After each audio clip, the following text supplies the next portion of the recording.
बिस्मिल्लाहिर्रहमानिर्रहीम, अस्सलाम वालेकुम, गुड मॉर्निंग। नियो पाकिस्तान में आपको खुश आमदीद कहती हूँ। मैं हूँ आपकी होस्ट आयशा जुल्फ़िकार। और आज मौसम बहुत ठंडा है, बल्कि अब तो जब से कल से बारिश हुई है उसके बाद से मौसम मज़ीद सर्द हो गया है। तो जनाब अपनी और अपने बच्चों की, अपने घर वालों की एहतियात करें सर्दी के मौसम से ख़ास तौर पे, क्योंकि बीमारियां भी बहुत फैल रही हैं। ख़ास तौर पे कोरोना के हवाले से तो हम सब परेशान हैं। इधर सर्दी शुरू होती है, उधर कोरोना या कोई ना कोई फ्लू, गला ख़राब, बुखार जैसी तकलीफ़ें साथ साथ आना शुरू हो जाती हैं। तो आप सब एहतियात करें और ये उम्मीद करते हैं, साथ दुआ भी करते हैं कि आने वाला दिन आप सब के लिए अच्छा, सेहतमंद हो, खुशियों भरा हो और आपकी जितनी भी नेक ख्वाहिशात हैं अल्लाह ताला उनको पूरा करें। तो आज के टॉपिक्स की अगर मैं बात करूं तो जैसे कि आज हम मौसम के हवाले से भी प्रोग्राम में बात करेंगे, आपको मौसम के हवाले से बताएंगे। खैर शुरू में तो थोड़ा सा मैंने बता दिया है, लेकिन कुछ डिटेल से भी आपको बताएंगे। अच्छा, इसके अलावा कोरोना की 5वीं लहर पाकिस्तान में बहुत तेज़ हो गई है और जैसे कि मैं बात कर रही थी कि इधर मौसम बदलता है, इधर कोरोना के हवाले से हम परेशान हो जाते हैं। लेकिन अब मौसम क्या बदले, अब तो पूरा साल ही कोरोना की जो कोई ना कोई लहर में कभी तेज़ी आती है, कभी कमी आती है, लेकिन अभी ये तशवीशनाक सूरत हाल है कि इसमें तेज़ी आ गई है। अच्छा, इसके अलावा काहना में एक अंधे कत्ल की इंतहाई दिलखराश ये वारदात हुई है, जिसमें माँ समेत 4 बच्चों को कत्ल कर दिया गया है। इंतहाई अफसोसनाक वाक़या है। और मैंने जब ये गुज़श्ता रोज़ खबर पढ़ी थी तो आप यकीन जाने कि जिसको आप बोलते हैं रोंगटे खड़े हो गए और दिल कांप जाना। इस न्यूज़ को पढ़ के वाकई ऐसा महसूस हुआ। अल्लाह ताला हम सब के हाल पे रहम करें। अच्छा, इसके अलावा एक ट्रैफिक सार्जेंट हमारे साथ होंगे, वो बॉडी बिल्डर भी हैं, उनसे भी आपको मिलवाएंगे। साथ ही साथ वर्जिश के हवाले से भी कुछ ना कुछ जानने की कोशिश करेंगे कि वर्जिश कितनी ज़रूरी है और डेली रूटीन में हमें कितनी वर्जिश करनी चाहिए। हुकूमत ने फौजदारी मुकदमात में कवानीन में तब्दीली का फैसला किया है, इस पर कानूनी माहिरीन की भी राय लेंगे। और पंजाब हुकूमत के तर्जुमान हसन खावर हमारे साथ होंगे, जो कि पंजाब हुकूमत की कारकर्दगी के हवाले से जो एक रिपोर्ट भी सामने आई है, इस पर वो हमें कुछ ब्रीफ भी करेंगे। अच्छा, तो जैसे मैं बता रही थी कि हम मौसम के हवाले से भी बात करेंगे, तो बलूचिस्तान, खैबर पख्तूनख्वा, पंजाब, बालाई खैबर पख्तूनख्वा, गिलगित बल्तिस्तान और कश्मीर में बारिशें शुरू हो गई हैं, जबकि पहाड़ी इलाकों पर बर्फबारी जो है वो गुज़श्ता 3-4 रोज़ से जारी है। खास तौर पर सवात में 4 दिन से बर्फबारी हो रही है और सर्दी की शिद्दत है कि वो रोज़ बरोज़ बढ़ रही है। अब ऐसा लगता है कि जैसे मौसमों में शिद्दत आती जा रही है। गर्मी है तो वो भी शिद्दत की आती है और सर्दी अगर आती है तो वो भी कहीं ना कहीं जाके इतनी शिद्दत की आती है कि हम जैसे जो लोग हैं ना, जो थोड़े से गर्म इलाकों के रहने वाले हैं, उनको लगता है कि पता नहीं कितनी सर्दी आ गई है, हम तो शायद मरी या फिर सवात में जाके बैठ गए हैं। अच्छा, जुड़वा शहरों इस्लामाबाद और रावलपिंडी में आज सुबह से वक्फे से हल्की बारिश भी शुरू हो गई है। और लाहौर में भी खैर आपको पता है कल से बारिश हो रही थी और मौसम उसकी वजह से काफ़ी ठंडा भी हो गया है, बल्कि गालिबन आज भी बारिश की प्रेडिक्शन है और अगले 2-3 रोज़ मज़ीद बारिश की प्रेडिक्शन भी है। तो जो आपने एहतियाती तदाबीर करनी है वो पहले से कर लें। अच्छा, जैसे कि मैं बता रही थी कि पहाड़ी इलाकों में भी बर्फबारी का सिलसिला शुरू हो गया है और तमाम मुल्क में बारिशों की पेशगोई की गई है। तो अब जैसे कि एक मुझे मिसाल देनी पड़ रही है कि सानिहा मरी जब हुआ तब पहले से प्रेडिक्शन थी कि बर्फबारी होगी, हैवी स्नोफॉल होगी, लेकिन लोगों ने एहतियात नहीं की, जिसकी वजह से ये सानिहा रूनमा हुआ। कुछ इंतज़ामिया की गफलत थी, नाअहली थी और कुछ लोगों की बेहतियाती थी, जिसकी वजह से सानिहा हो गया।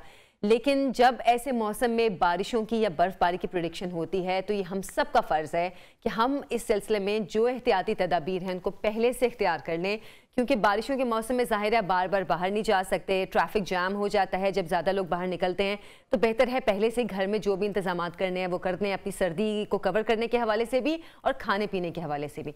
अच्छा जनाब, आगे बढ़ती हूँ और कोरोना के हवाले से मैं बात करना चाह रही थी। मैंने जैसे कि बताया आपको कि इसकी 5वीं लहर बहुत शिद्दत इख्तियार कर चुकी है और जैसे कि कोरोना के हवाले से NCO की रिपोर्ट भी जारी हुई है और इस हवाले से ये भी कहा जा रहा है कि मज़ीद 8 अफराद अब कोरोना से इंतकाल कर गए हैं। 5472 नए मरीज सामने आए हैं। गुज़श्ता 24 घंटों के दौरान मुल्क भर में कोरोना के 57,669 टेस्ट किए गए। पाकिस्तान में कोरोना के आदाद शुमार बताने वाली वेबसाइट ने बताया है इस हवाले से कि 5472 अफराद में कोरोना वायरस जो है वो पॉजिटिव आया है और 8 अफराद इससे मजीद इंतकाल कर गए हैं। National command and control operation centre ने मुल्क भर में कोरोना केसेस बढ़ने के बाद नई पाबंदियां नाफिज कर दी हैं और एनसीओसी इजलास में मुल्क में कोरोना की मौजूदा सूरत हाल का जायजा लेने के बाद मुतादिद फैसले किए गए हैं। जैसे कि पहले भी एक प्रोग्राम में मैंने आपसे कहा था कि अब नई पाबंदियां लगने वाली हैं, नई रिस्ट्रिक्शंस लगने वाली हैं, क्योंकि असद उमर साहब पहले ही कह चुके थे कि जो 5वीं लहर है वो बहुत तेज़ी से फैल रही है, बहुत ख़तरनाक सूरत हाल इख्तियार करती जा रही है और अगर लोगों ने एहतियात नहीं की तो हमें मज़ीद पाबंदियां लगानी पड़ेंगी, हमें सख्त फैसले करने पड़ेंगे। और जैसे कि पहले रिस्ट्रिक्शंस लगी थी, बाहर आने जाने पर भी पाबंदी लगी थी और ये शॉपिंग सेंटर्स या मॉल्स जो थे वो भी बंद हो गए थे कोरोना की वजह से। तो गालिबन अब भी यही खदशा जाहिर किया जा रहा है कि ऐसी सूरत हाल दोबारा हो सकती है, क्योंकि हम लोग एहतियात नहीं कर रहे। हम लोग सिर्फ मास्क लगा के समझते हैं हमने कोरोना से बचने के लिए बहुत कुछ कर लिया, एहतियात कर ली है तो अब हमें नहीं होगा। लेकिन जनाब सिर्फ ये एहतियात काफ़ी नहीं है, हमें पूरा अपना जो SOPs हैं उनको फॉलो करना पड़ेगा। जैसे कि पहले भी था कि सोशल डिस्टेंस हमें रखना पड़ेगा। जाहिर सी बात है मुमकिन नहीं होता, क्योंकि हम लोगों की रूटीन लाइफ जो है वो इस तरह की होती है, बाहर आना जाना, घरेलू काम या बाहर के काम या जॉब पे जाना, जिनके बिजनेस हैं उन्होंने वो चलाने हैं, तो वो एक सोशल डिस्टेंस ना कुछ थोड़ा सा नामुमकिन लगता है। लेकिन अगर आप थोड़ी सी एहतियात करें, थोड़ा सा ये डिस्टेंस रखें या जो मास्क लगाएं, अपने हैंड सैनिटाइज़र यूज़ करें। और जैसे कि पहले जब कोरोना आया था तो बार बार कहा जाता था कि अपने हाथों को बार बार वॉश करें, तो ये चीज़ें हम थोड़ी सी कर लें, अगर अपनी लाइफ में इन चीज़ों को शामिल कर लें तो मेरा ख्याल है हम कुछ हद तक इन चीज़ों से बच सकते हैं। ख़ास तौर पर वैक्सीनेशन, अगर आप लोगों ने वैक्सीनेशन नहीं करवाई है तो लाजमी करवा लें, क्योंकि ये भी जो एक सर्वे सामने आया था उसके मुताबिक जिन लोगों ने वैक्सीनेशन नहीं करवाई है तो ओमिक्रॉन जो अब वेरिएंट आया था कोरोना का, वो लोग उससे सबसे ज़्यादा मुतासिर हो रहे हैं। जिन लोगों ने वैक्सीनेशन करवाई है उनको भी कहीं ना कहीं ये इफ़ेक्ट करता है, लेकिन वो जल्दी रिकवर कर जाते हैं क्योंकि उनका इम्यून सिस्टम ज़्यादा स्ट्रांग होता है। बहरहाल इस पर हम मज़ीद भी बात करेंगे। अभी एक छोटी सी ब्रेक से हम वापस आएंगे, हमारे साथ रहिए।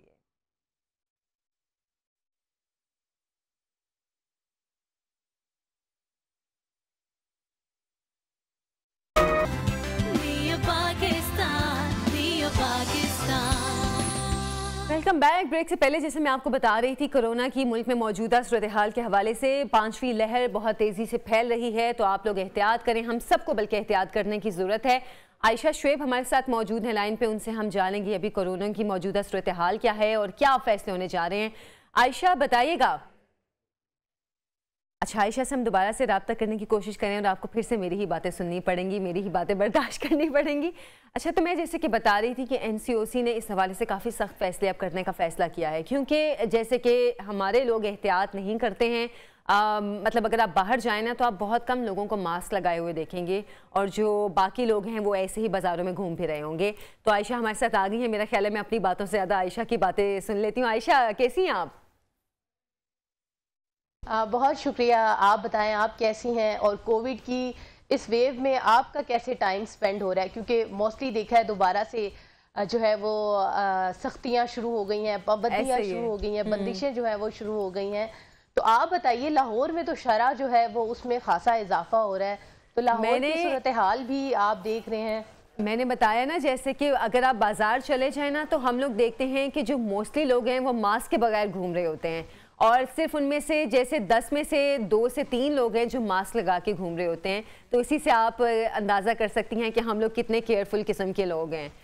तो आप बताएं आयशा, अभी क्या सूरत हाल के हवाले से बताया जा रहा है कि मुल्क भर में इस वक्त क्या सिचुएशन मजमूई तौर पर चल रही है?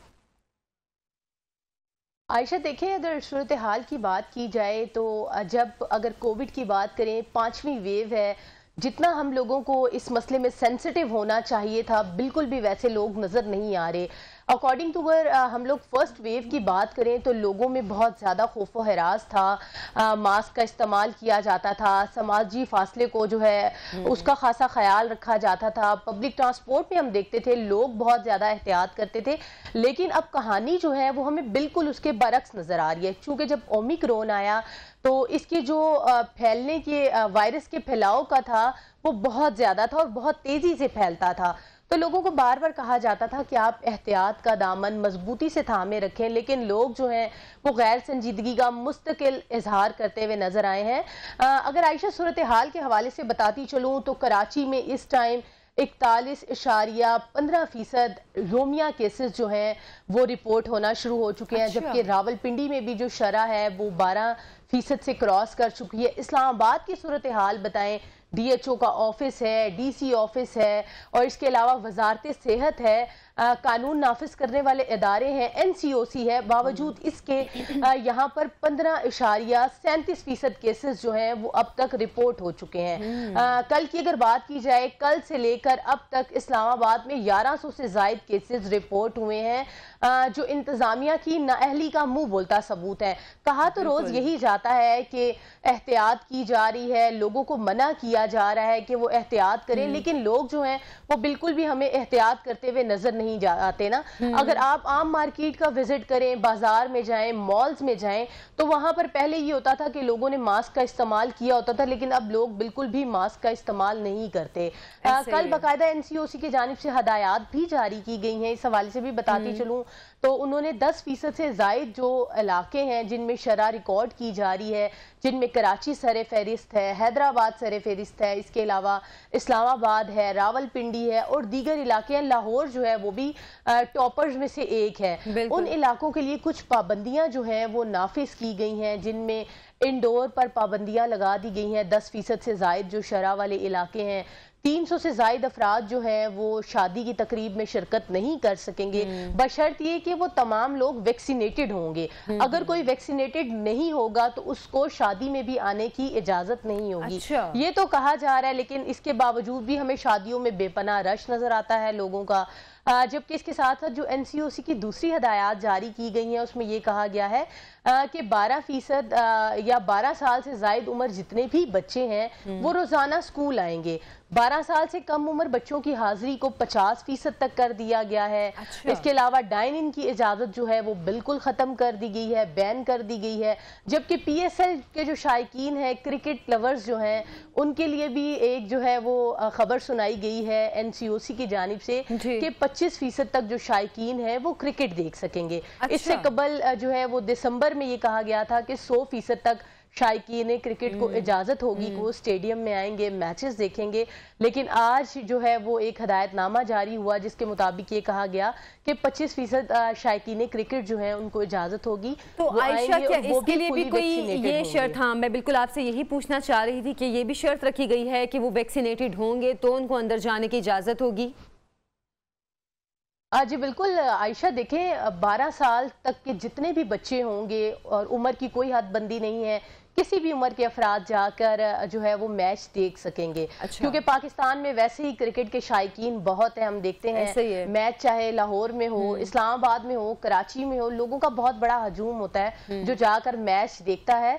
तो मैच देखने वालों के लिए यही हदायत जारी की गई हैं कि वैक्सीनेटेड लोग होंगे, उनके लिए बाकायदा एक मैकेनिज्म तैयार किया गया है। उनको अपना जो कार्ड होगा, जो बाकायदा उनका नादरा से जारी किया गया है वैक्सीनेशन कार्ड, उनको साथ वो दिखाना होगा। 12 साल से ज़ायद उम्र जितने भी अफराद होंगे उनकी वैक्सीनेशन लाजमी करार दी गई है। इसके साथ साथ आयशा, एक सूरत हाल आपको ये भी बताती चलूँ कि इस्लामाबाद में 2 दिन में तकरीबन 15 से ज़ायद तालीमी इदारों को सील किया गया है। क्योंकि उनमें कोरोना केसेस बेपनाह उनमें इजाफा हुआ है। कल 10 से ज़ायद स्कूलों और कॉलेजेस को सील किया गया था। उससे कबल परसों की अगर बात की जाए तो परसों भी 6 से ज़ायद स्कूल और कॉलेजेस को सील किया गया। रोजाना की बुनियाद पर चेक एंड बैलेंस का सिलसिला तो जारी है, लेकिन वहीं पर एहतियात की इंतहाई ज़रूरत है। हम अगर चाइना की बात करते हैं तो देखें, ये वायरस जब चाइना से आया था तो चाइना ने किस तरीके से इस वबा पर काबू पाया। आज चाइना लोवेस्ट रेट पर हमारे सामने आ रहा है। चाइना में केसेस इंतहाई कम हैं। लेकिन आज अगर पाकिस्तान की बात की जाए तो पाकिस्तान वो पहला मुल्क था जिसने बहुत जल्दी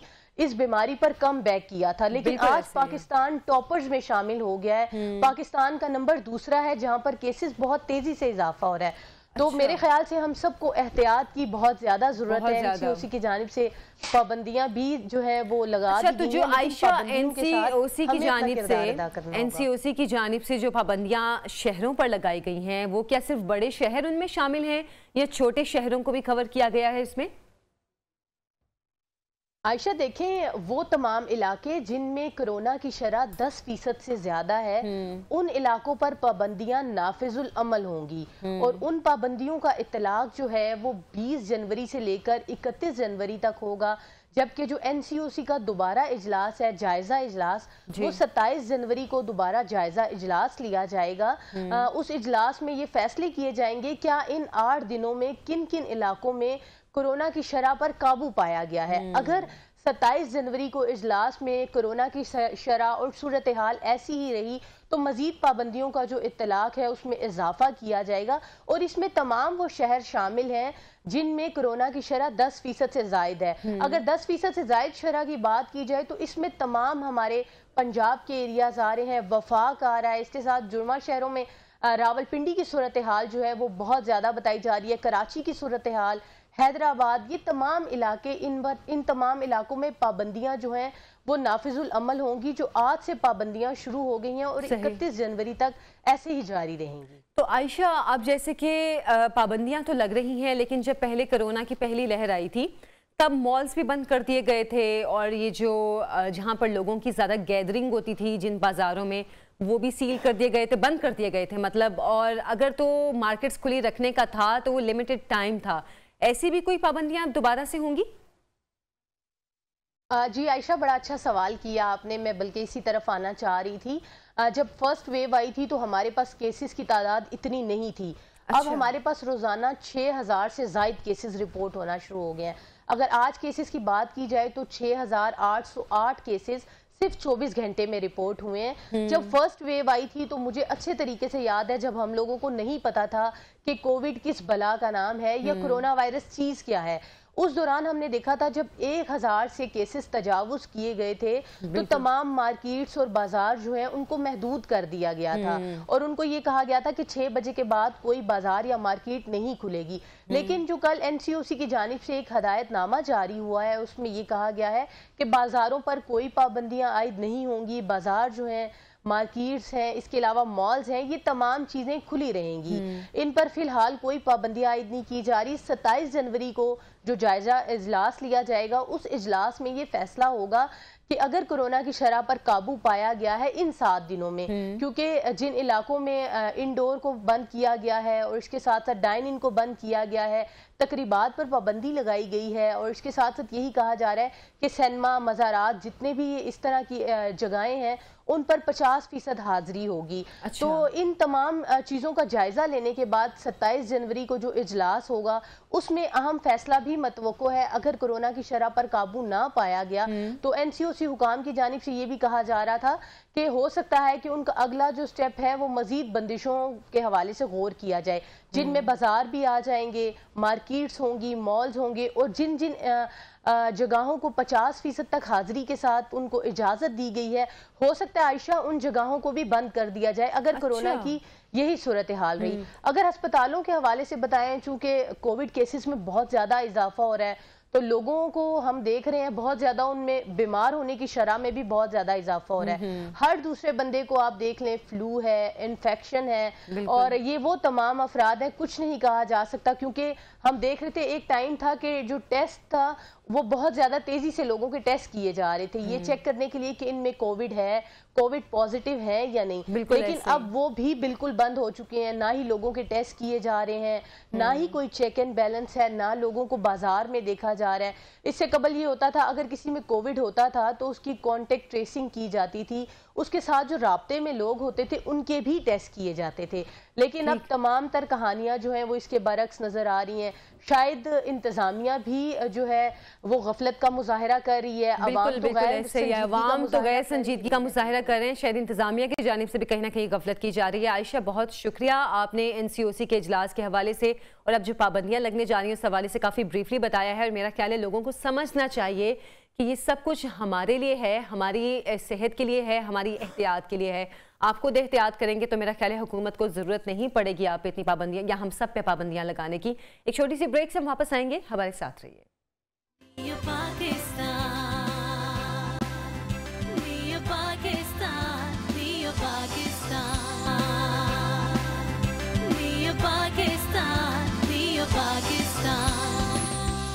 ब्रेक के बाद आपको खुश आमदीद कहती हूँ। नाज़रीन, गुज़श्ता रोज़ लाहौर के इलाके काना में इंतहाई अफसोसनाक, इंतहाई दर्दनाक के वाक़या अगर मैं कहूँ तो पेश आया है। एक लेडी हेल्थ वर्कर को उनके 3 बच्चों समेत इंतहाई बेदर्दी से कत्ल कर दिया गया। जैसे प्रोग्राम के शुरू में मैं कह रही थी कि उस खबर को पढ़ के आपके रोंगटे खड़े हो जाते हैं कि किस तरह एक औरत जो अपने बच्चों के साथ ज़िंदगी गुजार रही है, सिंगल मदर के तौर पर अपने बच्चों को पाल रही है, उसको इस तरह कत्ल कर दिया गया, उसके बच्चों को भी कत्ल कर दिया गया। क्या ये वाकया पेश आया है, इस पे हम बात करेंगे। हमारे साथ स्टूडियोज में मौजूद हैं senior crime reporter Shahid Rizvi साहब हमारे साथ हैं। अस्सलाम वालेकुम शाहिद साहब। शाहिद साहब, क्या वाकया है, जरा पहले इसकी डिटेल बताइएगा। अच्छा, ये कल एक इंतहाई अफसोसनाक वाक़या पेश आया है। काना का एक नवाई इलाका है गज्जूमता। यहाँ पर एक खातून है जिसका नाम नाहीद मुबारक बताया गया है। वो अपने बच्चों के हमरा वहाँ घर में रिहाइश पजीर थी। 2 मंजिला ये मकान है और कहते हैं कि ये खातून एक लेडी हेल्थ विजिटर सी, वर्कर थी और इसने अपने घर के नीचे ही क्लिनिक बनाया हुआ था। जो परसों यानी मंगल और बुध की दरमियानी शब ये वाक़या पेश है। लेट नाइट 3 से 4 के दरमियान ये वाक़या पेश है। इन चारों जो माँ बेटियां हैं इनको गोली मार के कत्ल किया गया और सफाक जो कातिल थे उन्होंने इनके चेहरों पे तकिए रखे और उसके बाद पिस्टल से फायर किए ताकि जो गोली की आवाज़ है वो करीबी घरों में ना जाए। ये एक अजीब ये 4 कत्ल हैं एक ही ख़ानदान की। इसकी गुत्थी अभी तक नहीं सुलझी। इस हवाले से कल भी पुलिस की जो तफ्तीशी टीमें थी वहाँ मौके पर मौजूद रहीं। रात गए तक वो अपना तफ्तीश तमाम एंगलों से करती रही और जो पुलिस राय कहते हैं कि ये जब वाक़या पेश आया है तो 3 कमरे से लाशें जो हैं माँ बेटी की मिली। जब बेटा है जो बड़ा है जिसका नाम तैमूर सुल्तान है, उसकी लाश जो है सीढ़ियों के करीब एक राहदारी थी वहाँ पड़ी थी। और जो पुलिस अफसरान का कहना है कि कातिल एक नहीं था, 2 हो सकते हैं, 2 से 3 हो सकते हैं। और जिन्होंने इनको पहले एक बंदे ने इसके मुंह पे तकिया रखा हो, उस दूसरे ने फायर किया, किसी ने इनके हाथ पकड़े हों या पाँव पकड़े हों, तो मुज़ाहमत ऐसा लगता है कि वहाँ हुई है और अच्छी खासी उस क्राइम सीन के, चूँकि हमें तो वहाँ जाने नहीं दिया गया ऊपर, लेकिन जो ज़राए बता रहे हैं कि वहाँ ऐसा हुआ है। मुमकिन कि इन्होंने अपनी जान बचाने के लिए कोई भाग दौड़ की हो, जो इन्होंने हाथ पाँव मारे हो, लेकिन जो सफाक मुल्ज़िमान थे उन्होंने इनको और पकड़कर जो है वो इसको जो खातून है उसके साथ जो है ना इसको वो किया है कि इनको शायद हो सकता है इनको उन्होंने 1 से 2 जो बंदे हैं उन्होंने इनको पकड़ा हो और उसके साथ जो है इसको किसी ने टांग पकड़ के शुरू कराएंगे। चूँकि उनका ख़ानदान में जो है इस वक्त अफसरदगी पाई जा रही है, इस हवाले से पुलिस ने जो उनके बेटा है उसको वहाँ डेड हाउस ले जाएगी, वो शनाख्त करेगा लाशों की, उसके बाद ये आगाज़ किया जाएगा। और उसके बाद ये सब मैं उसी तरफ आना चाह रही थी। इतने खूबसूरत और मासूम ये बच्चे थे और छोटी उम्र के बच्चे हैं सारे। ये किया है, मैं तो ये कहूँगी बहुत ही सख्त दिल का और बहुत सफाक इंसान था जिसने बच्चों के ज़रा ख्याल नहीं किया और उनको किस तरह कत्ल कर दिया। जो सबसे छोटा बेटा गालिबन है वो बच के आए, उसकी एज क्या है और उसके वो भी ज़ख्मी है, उसकी हालत भी कैसी है? अच्छा, जो अली जैन बताया गया जो बच्चा है वो मुद्दई मुकदमा भी बना है इस मुकदमे का। उसके बारे में कहा जा रहा है कि उसका एक्सीडेंट हुआ था, वो उस घर में नहीं था जहाँ ये वाक़या हुआ है कत्ल, वो दूसरा साथ इनका और घर है वहाँ पे वो जाके सो गया था। और उसने ये बताया कि मतलब अपने वालदा को, बहन भाइयों को अच्छी तरह ठीक ठाक हालत में छोड़ के गया था। उसको भी आकर जो एक बंदा उनका हमसाया है, दरवाज़ा इनका घर का खुला था, उसने मोटर चलवानी थी पानी के लिए, उसने फिर इसके बेटे को बताया कि भाई तुम्हारा दरवाज़ा खुला है, क्या मसला है देखो जाके। क्योंकि अर्ली मॉर्निंग थी, सुबह सुबह का वक्त था, वो बेटा उठा आया, ऊपर जाके देखा तो मतलब वहाँ पे कत्लो गारत हुई पड़ी थी, खून था, लाशें पड़ी थी। और उसने फौरी तौर पर जो 15 पे कॉल की, पुलिस आई मौके पर, पुलिस ने तमाम जो जगह है उसको कॉर्डन ऑफ कर दिया, ऊपर किसी को आने नहीं दे रहे थे। जो हमसाए थे उनको भी जैसे पता लगा, अहले इलाका की एक बड़ी तादाद वहाँ पहुँच गई। जो करीबी लोग थे उनके हमसाए या कोई 2-4 गलियाँ दूर रहते थे, वो कहते थे खातून जो है ये नाहिद बीबी बड़ी अच्छी है, इसने लोगों की बड़ी मदद की है, बेलौस थी, इसका यहाँ पे कोई लड़ाई झगड़ा नहीं था। यहाँ ये जो कल SSP इन्वेस्टिगेशन थे इमरान किश्वर, उन्होंने बताया कि खातून की जो है 2004 में तलाक हुई थी। अच्छा। उसके बाद ये इस घर में आके रिहाइश पजीर हो गई और इसने अपने घर के नीचे क्लिनिक भी एक बनाया हुआ था। और मतलब पहले एक फुटेज भी आई थी, शायद आपने भी देखी हो, कि इसके घर के नीचे एक मशकूक गाड़ी खड़ी थी। वो बाद में क्लियर हुआ कि वो गाड़ी जो है यहाँ एक पेशेंट लेके आई थी, उस खातून ने जो है इस नाहिद बीबी से टाइम लिया था। उसके बाद ये क्लियर हो गया कि वो गाड़ी में कातिल नहीं था। अच्छा, वो एक गाड़ी की बता रहे थे कि गालिबन इसमें हो सकता है, तो एक सीसीटीवी फुटेज भी सामने बिल्कुल वही बता रहा हूँ। उसका पहले ये शोर मचा था कि शायद कातिल इस गाड़ी में है, क्योंकि वो घंटा 2 घंटा उनके घर के नीचे खड़ी थी। फुटेज में देखा गया कि उसका टाइम आने का जाने का वो ये है। उसको गाड़ी को पुलिस ने ट्रेस किया, उसके बाद वो जो है उसमें सामने सारी सूरत हाल आ गई कि उसमें कातिल नहीं है। अच्छा। अभी तक जो इतलात हैं कि इस खातून का जो साबिक शौहर है सिप्तैन, वो भी पुलिस के पास नहीं आया कि उसने आके कुछ स्टेटमेंट दी हो कि जी ऐसा मामला हुआ था। ये हुआ साबिक शौहर इसका, क्या इसके साथ कोई जाती रंजिश तो नहीं चल रही थी, कोई ऐसे की इतलात है?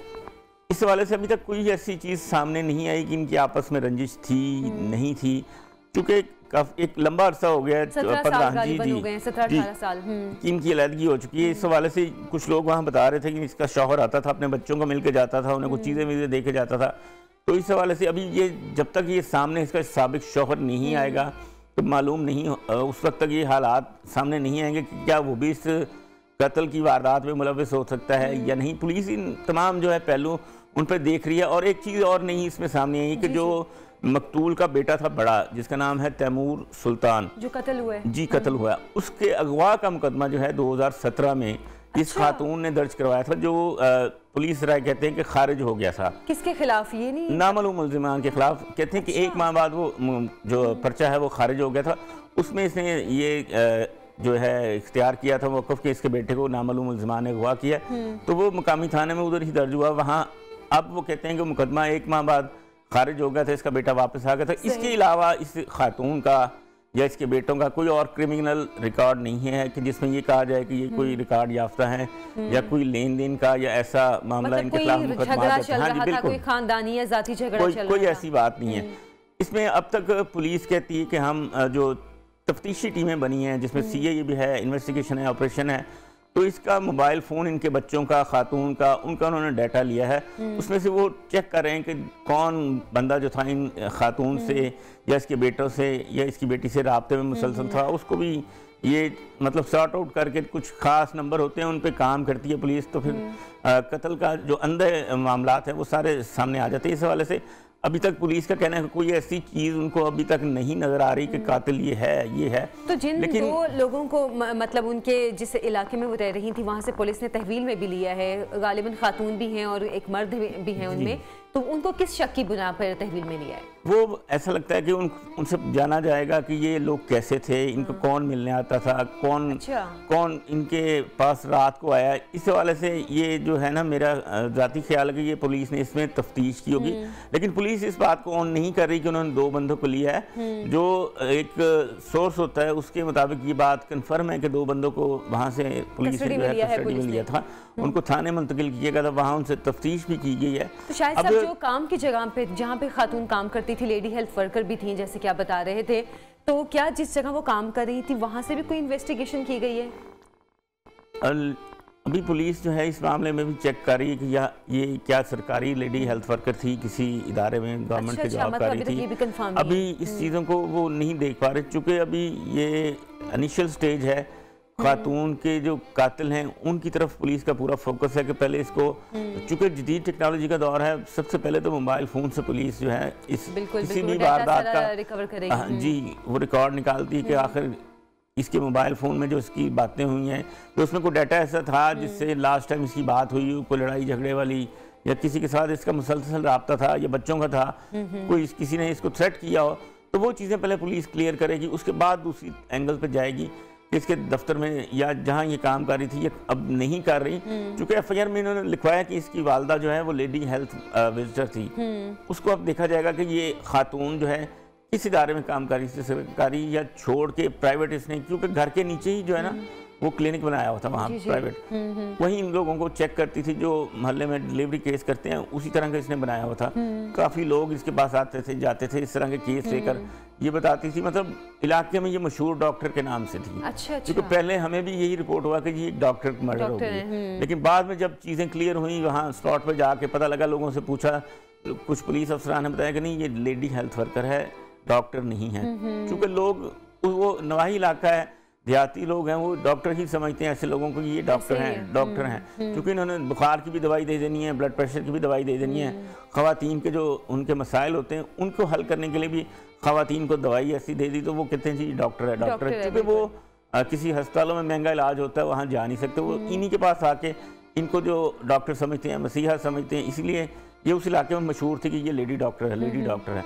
लेकिन सारी चीज़ें कल जब वक्त गुजरता गया उसके बाद ये सारी चीज़ें सामने आई कि ये डॉक्टर नहीं, लेडी हेल्थ वर्कर है। शायद साहब जी आप पहले बात करें फिर मैं उसी तरफ आ रहा हूँ कि ये जो 4 कत्ल हैं ये अंधे हैं, बिल्कुल कातिल कौन है, किसने ये कत्ल किया और किस बिना पर कत्ल किया गया, ये भी बिल्कुल अंधे हैं, इसका कोई सुराग नहीं लगा।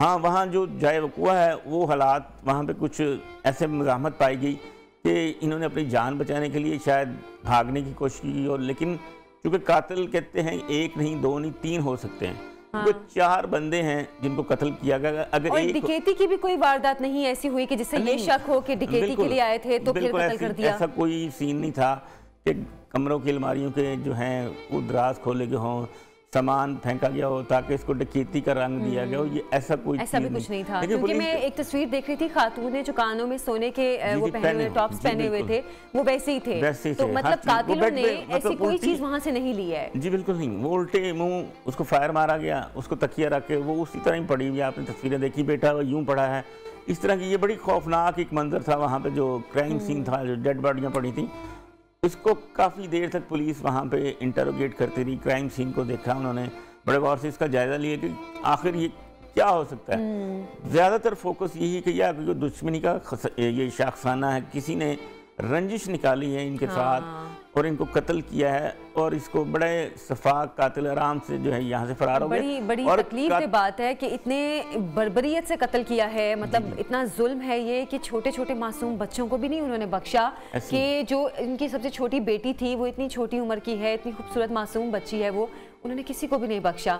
अच्छा शायद साहब, एक मैं और खबर भी पढ़ रही थी कि जो इन खातून के साबका शौहर हैं उनकी जो अहलिया है वो भी गालिबन पुलिस में या किसी तरह के डिपार्टमेंट में है, और वो भी वहाँ पर मौजूद थी जब ये इन्वेस्टिगेशन हो रही थी। इस हवाले से कुछ खबर आई है क्योंकि वो तमाम इन्वेस्टिगेशन के बीच में वहीं पे मौजूद रही थी। बिल्कुल ऐसा ये हकीकत है कि जो ये इसका खातून का साबिक शौहर है सप्तैन अहमद, उसने अपनी इसको जो नाहिद थी 2004 में तलाक देने के बाद 2012 में एक लेडी ट्रैफिक वार्डन है उससे शादी कर ली थी।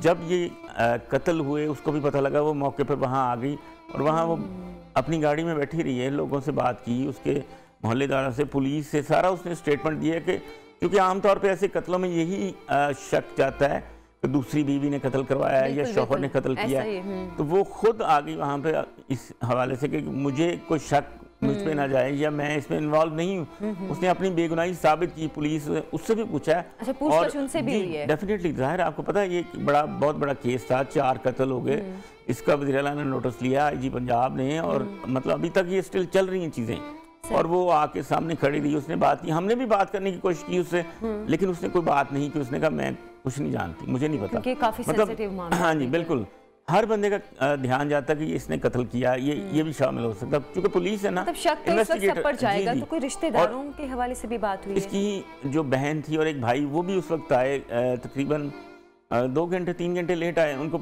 शायद आउट ऑफ सिटी से आए हैं, उनसे भी हमने बात करने की कोशिश की लेकिन उन्होंने कुछ बात नहीं की क्योंकि हालात वहाँ पे ऐसे थे, रोना पीटना था, तो वो उनको मज़ीद उनसे पूछना या कौन है तो वो मुनासिब नहीं था, इस वजह से हमने उनसे ज़्यादा इसरार भी नहीं किया, जोर भी नहीं दिया।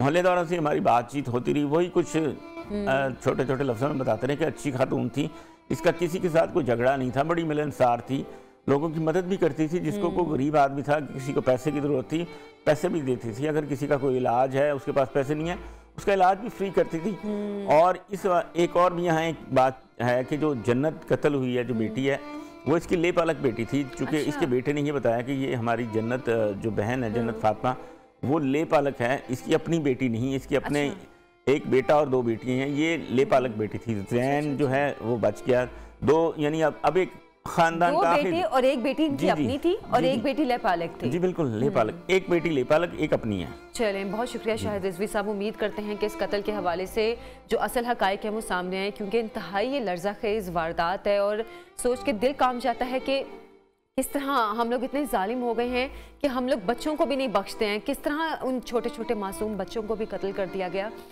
खैर मैं तो ये कहूँगी कि पुलिस इस मामले में ज़रूर कामयाब हो, इंशाल्लाह जो कातिल हैं वो ज़रूर पकड़े जाएं। एक छोटी सी ब्रेक से हम वापस आएंगे, हमारे साथ रहिए।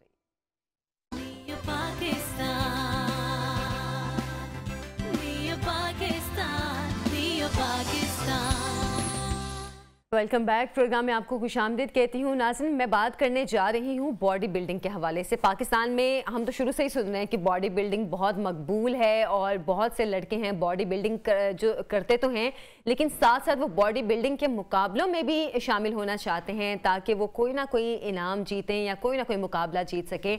पाकिस्तान में तो काफ़ी अरसे से बॉडी बिल्डिंग मशहूर है, लेकिन इसके लिए आपको मेहनत बहुत करना पड़ती है। ना सिर्फ आपको अपनी डाइट का ख्याल रखना पड़ता है, ना सिर्फ आपको अपनी सेहत का ख्याल रखना पड़ता है, और बहुत सी चीज़ें हैं। आपको जिम को पूरा टाइम देना पड़ता है।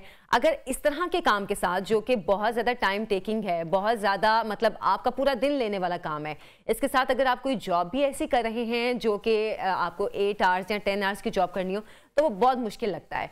लेकिन आज मैं आपको एक ऐसे शख्स से मिलवाने जा रही हूँ, एक साहब से मिलवाऊंगी मैं, जो कि बॉडी बिल्डिंग भी करते हैं, लेकिन साथ ही साथ वो लाहौर ट्रैफिक पुलिस में अपनी जिम्मेदारियां भी अदा कर रहे हैं। हमारे साथ वसीम अरशद साहब स्टूडियोज में मौजूद हैं। अस्सलाम वालेकुम वसीम, आपको खुशामदीद कहती हूँ। कैसे हैं आप? वालेकुम सलाम जी मैडम, ठीक।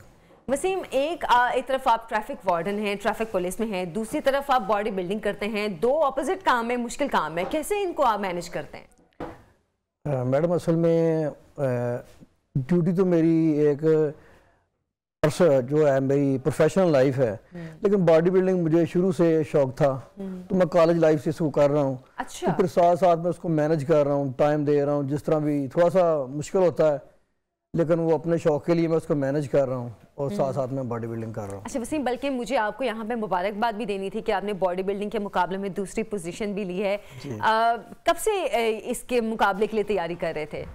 तैयारी तो मैं मैडम तकरीबन 1 साल से कर रहा था। अच्छा। क्योंकि आप एकदम से नहीं आ सकते कंपटीशन के लिए, तो आपको स्लोली तैयारी उसकी करनी पड़ती है, फिर आप फाइनली तौर पे जाके अपने कम्पीट करते हैं, उसमें आप पार्टिसिपेट करते हैं। अच्छा। जो आपको पता है जितनी मेहनत करेगा वो उसी लिहाज से पोजीशन हासिल करेगा, वैसे ही वो उसको रिवॉर्ड मिलेगा। ये तो है जितनी आप मेहनत करेंगे आपको उतना ही रिवॉर्ड मिलेगा। और मेरा ख्याल है जैसे अभी हमारी रिपोर्टर आयशा शुएब हमारे साथ थी, वो कह रही थी कि हमारे ये शहर जो हैं वो कोरोना में टॉपर हैं। मेरा ख्याल है हम भी ये मेहनत कर रहे हैं खुद को टॉपर पोजीशन पे लाने के लिए कि हम इस बीमारी में टॉप पोजीशन पर आएँ। खैर ये तो मैं वैसे बात कर रही थी, मजाक था, लेकिन ये बहुत सीरियस बात भी है कि अपने आप को इन चीज़ों में एहतियात करें। लेकिन वसीम, हम बॉडी बिल्डिंग की बात कर रहे हैं, ये शौक ऐसा है जो आपका पैसा भी बहुत लेता है, आपका टाइम भी बहुत लेता है, तो मैनेज कैसे करते हैं आप टाइम को? टाइम मैडम बस मैनेज करना पड़ता है। जॉब से मैं साथ ही अपना ट्रैक सूट वगैरह ले जाता था साथ में, वापसी के ऊपर जिम को टाइम दिया, फिर घर चले गए। अच्छा। आपने अगर आप कुछ अचीवमेंट करनी है तो फिर आपको कुछ सेक्रीफाइस भी करना पड़ता है। ऐसा ही है, मेहनत तो लाजमी करनी पड़ती है, टाइम निकालना पड़ता है, टाइम तो किसी के पास भी नहीं है। ये तो सही कहने, आजकल तो जिससे सुनो वो टाइम नहीं है, टाइम नहीं है। तो अगर आपने अपने किसी शौक की तकमील करनी है तो उसके लिए आपको टाइम भी निकालना पड़ता है अपनी जॉब के साथ या अपने किसी भी काम के साथ। वसीम, शादीशुदा हैं आप? जी मैं माशाल्लाह शादीशुदा। तो आपकी बेगम शिकवा नहीं करती कि आप हमें तो टाइम देते नहीं है, सारा टाइम या तो जॉब या फिर बॉडी बिल्डिंग? वो शिकवा तो करती हैं, लेकिन मैडम वो फिर समझ जाती हैं कि मेरा पैशन है, तो वो फिर मेरा साथ देती हैं भरपूर। बस वो साथ साथ फिर मैनेज होता रहता है, कभी शिकवे शिकायत, कभी बस कोई मान के, फिर इसी तरह चलता रहता है। अच्छा, बॉडी बिल्डिंग वैसे कितना मुश्किल काम है? मैडम मुश्किल है बॉडी बिल्डिंग में, जो असल चीज मुश्किल है वो डाइटिंग है। डाइट मुश्किल है। जिम में तो कोई बंदा भी जाके आधा घंटा 1 घंटा एक्सरसाइज कर सकता है। हाँ, बिल्कुल। लेकिन बॉडी को जिस तरह की हम डाइट देंगे, बॉडी वैसा ही हमें इनपुट रिजल्ट देगी। तो वो सबसे जो मेन चीज होती है वो हमारी डाइट है। बिल्कुल। अब डाइटिंग करते हैं या मसल मैस गेन करना चाहते हैं, लूज करना चाहते हैं, तो उसके लिए आप उस तरह की डाइट बॉडी को देंगे, बॉडी वैसे आपको रिस्पॉन्स करेगी। तो वैसे फिर तो मेरा ख्याल है आपकी सारी सैलरी आपकी इस डाइट प्लान की तरफ ही चली जाती होगी। नहीं, वो बस मैनेज करता हूँ उसी में कि वो जिस तरह का मैंने आपको बताया ना कि जिस तरह आप वो अपने उसको देंगे ना, टाइम देंगे, जैसे आप उसको अपने डाइट देंगे बॉडी को, वैसे ही आपको रिस्पॉन्स मिलेगा। अच्छा, वैसे किसी बॉडी बिल्डर के लिए, जैसे अब आप बॉडी बिल्डर हैं, डाइट प्लान क्या होता है? डाइट प्लान मैडम बॉडी के लिहाज से होता है, हर बंदे की अपनी बॉडी है, किसी की बल्की है, किसी की स्किनी है। आप देखा होगा कोई मोटे बंदे, कोई वीक है, कोई स्मार्ट है। आपका डाइट प्लान क्या है? मेरी बॉडी तो नॉर्मल बॉडी है, तो मैं उस लिहाज से चलता हूँ। अपनी बॉडी को जो जरूरत होती है, मुझे पता है कि यार मैंने इतने कार्ब लेने हैं, इतने प्रोटीन लूंगा, ये मैं चीज़ लूंगा तो मेरे मसल ऐसे डेवलप होंगे। उस लिहाज से जो आपने अपना गोल सेट करना है, उसी लिहाज से अपने आपने डाइट लेनी है। इसमें कोई हार्ड एंड फास्ट रूल नहीं है कि आपने मल्टीप्लाई कर दिया तो ये उसकी डाइट होगी, नहीं, जैसा आपका गोल है वैसी आपकी डाइट है। अच्छा, अक्सर सुनते हैं, मैं अक्सर बल्कि ये फिल्मों में दिखाते हैं कि जो बॉडी बिल्डिंग कर रहे होते हैं वो कच्चे अंडे भी पी जाते हैं और कुछ ऐसी चीजें खा जाते हैं जिनको देख के हम कहते हैं इस तरह उपकाइयाँ आ रही होती है हमें, तो क्या वाकई ऐसा होता है? नहीं, अंडे कच्चे वगैरह ये तो नहीं, ये तो बहुत ज्यादा एक्स्ट्रा ओवर हो जाता है। नॉर्मली तौर पे बॉयल चीजें ज्यादा यूज की जाती हैं। बॉडी बिल्डिंग में कहते हैं कि अगर आप अपनी जो टेस्ट है ना उसको निकाल लेना, तो फिर आप बॉडी बिल्डर बन सकते हैं। मतलब आपको अपनी जिंदगी से जायका निकालना, हाँ, जायका निकालना पड़ता है। उबली चीजें खानी है, उबली चीजें हो गई, बेक हो गई, जैसे आपने ऑयल बाहर निकाल देना है, नमक वगैरह, मिर्च मसाला, आपने नेचुरल फॉर्म पे रहना बस। प्योरीफाइड चीजें जैसे होती है ना, बेकरी के आइटम्स हो गई हैं, आपने उनसे बाहर निकलना बस। मतलब जो बेकरी के आइटम्स खाने वाले हैं, फास्ट फूड खाने वाले हैं, वो तो भूल जाएं कि वो बॉडी बिल्डिंग कर रहे हैं। हाँ जी, वो आपने देखा होगा जो ज्यादा फास्ट फूड इस्तेमाल करते हैं वो ज्यादा मोटे हो जाते हैं। अच्छा, कुछ लोग सप्लीमेंट्स का भी इस्तेमाल करते हैं। बॉडी बिल्डिंग करने वाले लड़कों के लिए कितनी खतरनाक होती हैं, या ये जरूरी भी होती हैं कोई सप्लीमेंट्स? ये जरूरी नहीं, सप्लीमेंट तो ऐसे ही है कि जैसे आप एक अपने घर में बिरयानी तैयार करते हैं, एक आप बाहर से ले आते हैं। अच्छा, जो घर में तैयार करते हैं आपको टाइम लगता है, हाँ, और इतनी अच्छी नहीं बनती, टेस्टी नहीं होती। नहीं, अब ये बात भी ना करें, नहीं, घर वाली क्यों नहीं अच्छी होती है ना, बाजार वाली थोड़ी सी डिफरेंट होती है, तो बाजार में आप जाते हैं पे कराते हैं। सेम इसी तरह है कि कुछ बंदों से सप्लीमेंट जो है प्रोटीन मैनेज नहीं होते, तो यार बॉयल मैं नहीं खा सकता, तो वो सप्लीमेंट का स्कूप ले लिया, उसमें से उनको प्रोटीन मिल गए, तो वो नेचुरली होते हैं उनमें से। ये बस एक मिथ है कि जी सप्लीमेंट यूज करेंगे तो ये हो जाएगा, ये स्टीरॉइड है। स्टीरॉइड और चीज है, सप्लीमेंट और चीज है। अच्छा, स्टीरॉइड और सप्लीमेंट दो डिफरेंट चीजें, दो डिफरेंट चीजें हैं। सप्लीमेंट मतलब आप विटामिन्स की लेते हैं या नहीं, वो इस तरह की ब्रांड्स के सप्लीमेंट्स होते हैं। अच्छा, इंटरनेशनल ब्रांड है, वो सप्लीमेंट प्रोटीन ही है, उसके अंदर प्रोटीन्स है, कार्ब्स हैं, मिनरल हैं, विटामिन्स हैं। जो स्टीरॉइड है वो और चीज है। अच्छा, अब आप ये जॉब भी करते हैं, आप ट्रैफिक वार्डन भी हैं, तो जब आपके डिपार्टमेंट के लड़के हैं वो आपसे इम्प्रेस होते हैं, कहते होंगे कि हमने भी करनी है बॉडी बिल्डिंग या हम भी इस तरफ आना चाहते हैं, क्योंकि जाहिर सी बात है बॉडी बिल्डिंग बहुत ज़्यादा टाइम लेने वाला काम है और आपके अच्छे मसल्स बने हो, अच्छी फिजिक हो, तो लोग आपसे इम्प्रेस भी होते हैं। जी जी जी, बिल्कुल। देखिए, हर बंदे का दिल तो ये करता है कि मैं स्लिम एंड स्मार्ट हो जाऊँ। टिप्स भी लेते हैं कि यार मैं कैसे स्मार्ट हो सकता हूँ, बॉडी बिल्डिंग का तो नहीं खैर कहते, लेकिन वो जब डाइट करते हैं थोड़े दिन तो फिर उससे तंग आ जाते हैं, फेडअप हो जाते हैं, यार ये मुझसे नहीं हो रही। असल बात डाइटिंग करना है, डाइट आपने कंट्रोल कर ली है तो आप अचीव कर लेंगे। आपका मतलब जो आपके डिपार्टमेंट के बाकी लड़के हैं उनसे डाइट कंट्रोल नहीं होती है? नहीं होती है, मैं सबसे नहीं कह रहा कि मोस्टली तौर पे ज्यादातर आप कह लेंगे अगर 100 लोग हैं तो 10% जो होंगे वो कर लेंगे, बाकी जो 90% है वो स्टार्ट तो कर लेंगे लेकिन कुछ दिनों के बाद छोड़ देंगे। अच्छा, वैसे हम ये एक्सपेक्ट करते हैं ना कि जो हमारे इस तरह के डिपार्टमेंट्स हैं, पुलिस हो गए, फौज हो गए, या अब जैसे ट्रैफिक पुलिस वाले हैं, उनका फिट होना बहुत जरूरी होता है। तो आपके ख्याल में आप अगर फिट हैं तो आपके डिपार्टमेंट के बाकी लड़के इस चीज से इम्प्रेस होते हैं कि अच्छा हम भी फिट होना चाहते हैं लेकिन रूटीन नहीं सेट कर पाते हैं? बिल्कुल मैडम, ये फोर्सेस में ही नहीं, आम भी आप देख लें, कोई भी बंदा जो फिट होगा ना, हर बंदा उससे इम्प्रेस होगा। हर बंदा ये चाहता है कि यार मैं फिट हूँ, तो कोई भी आप ड्रेस पहनेंगे तो आप गुड लुकिंग लगेंगे।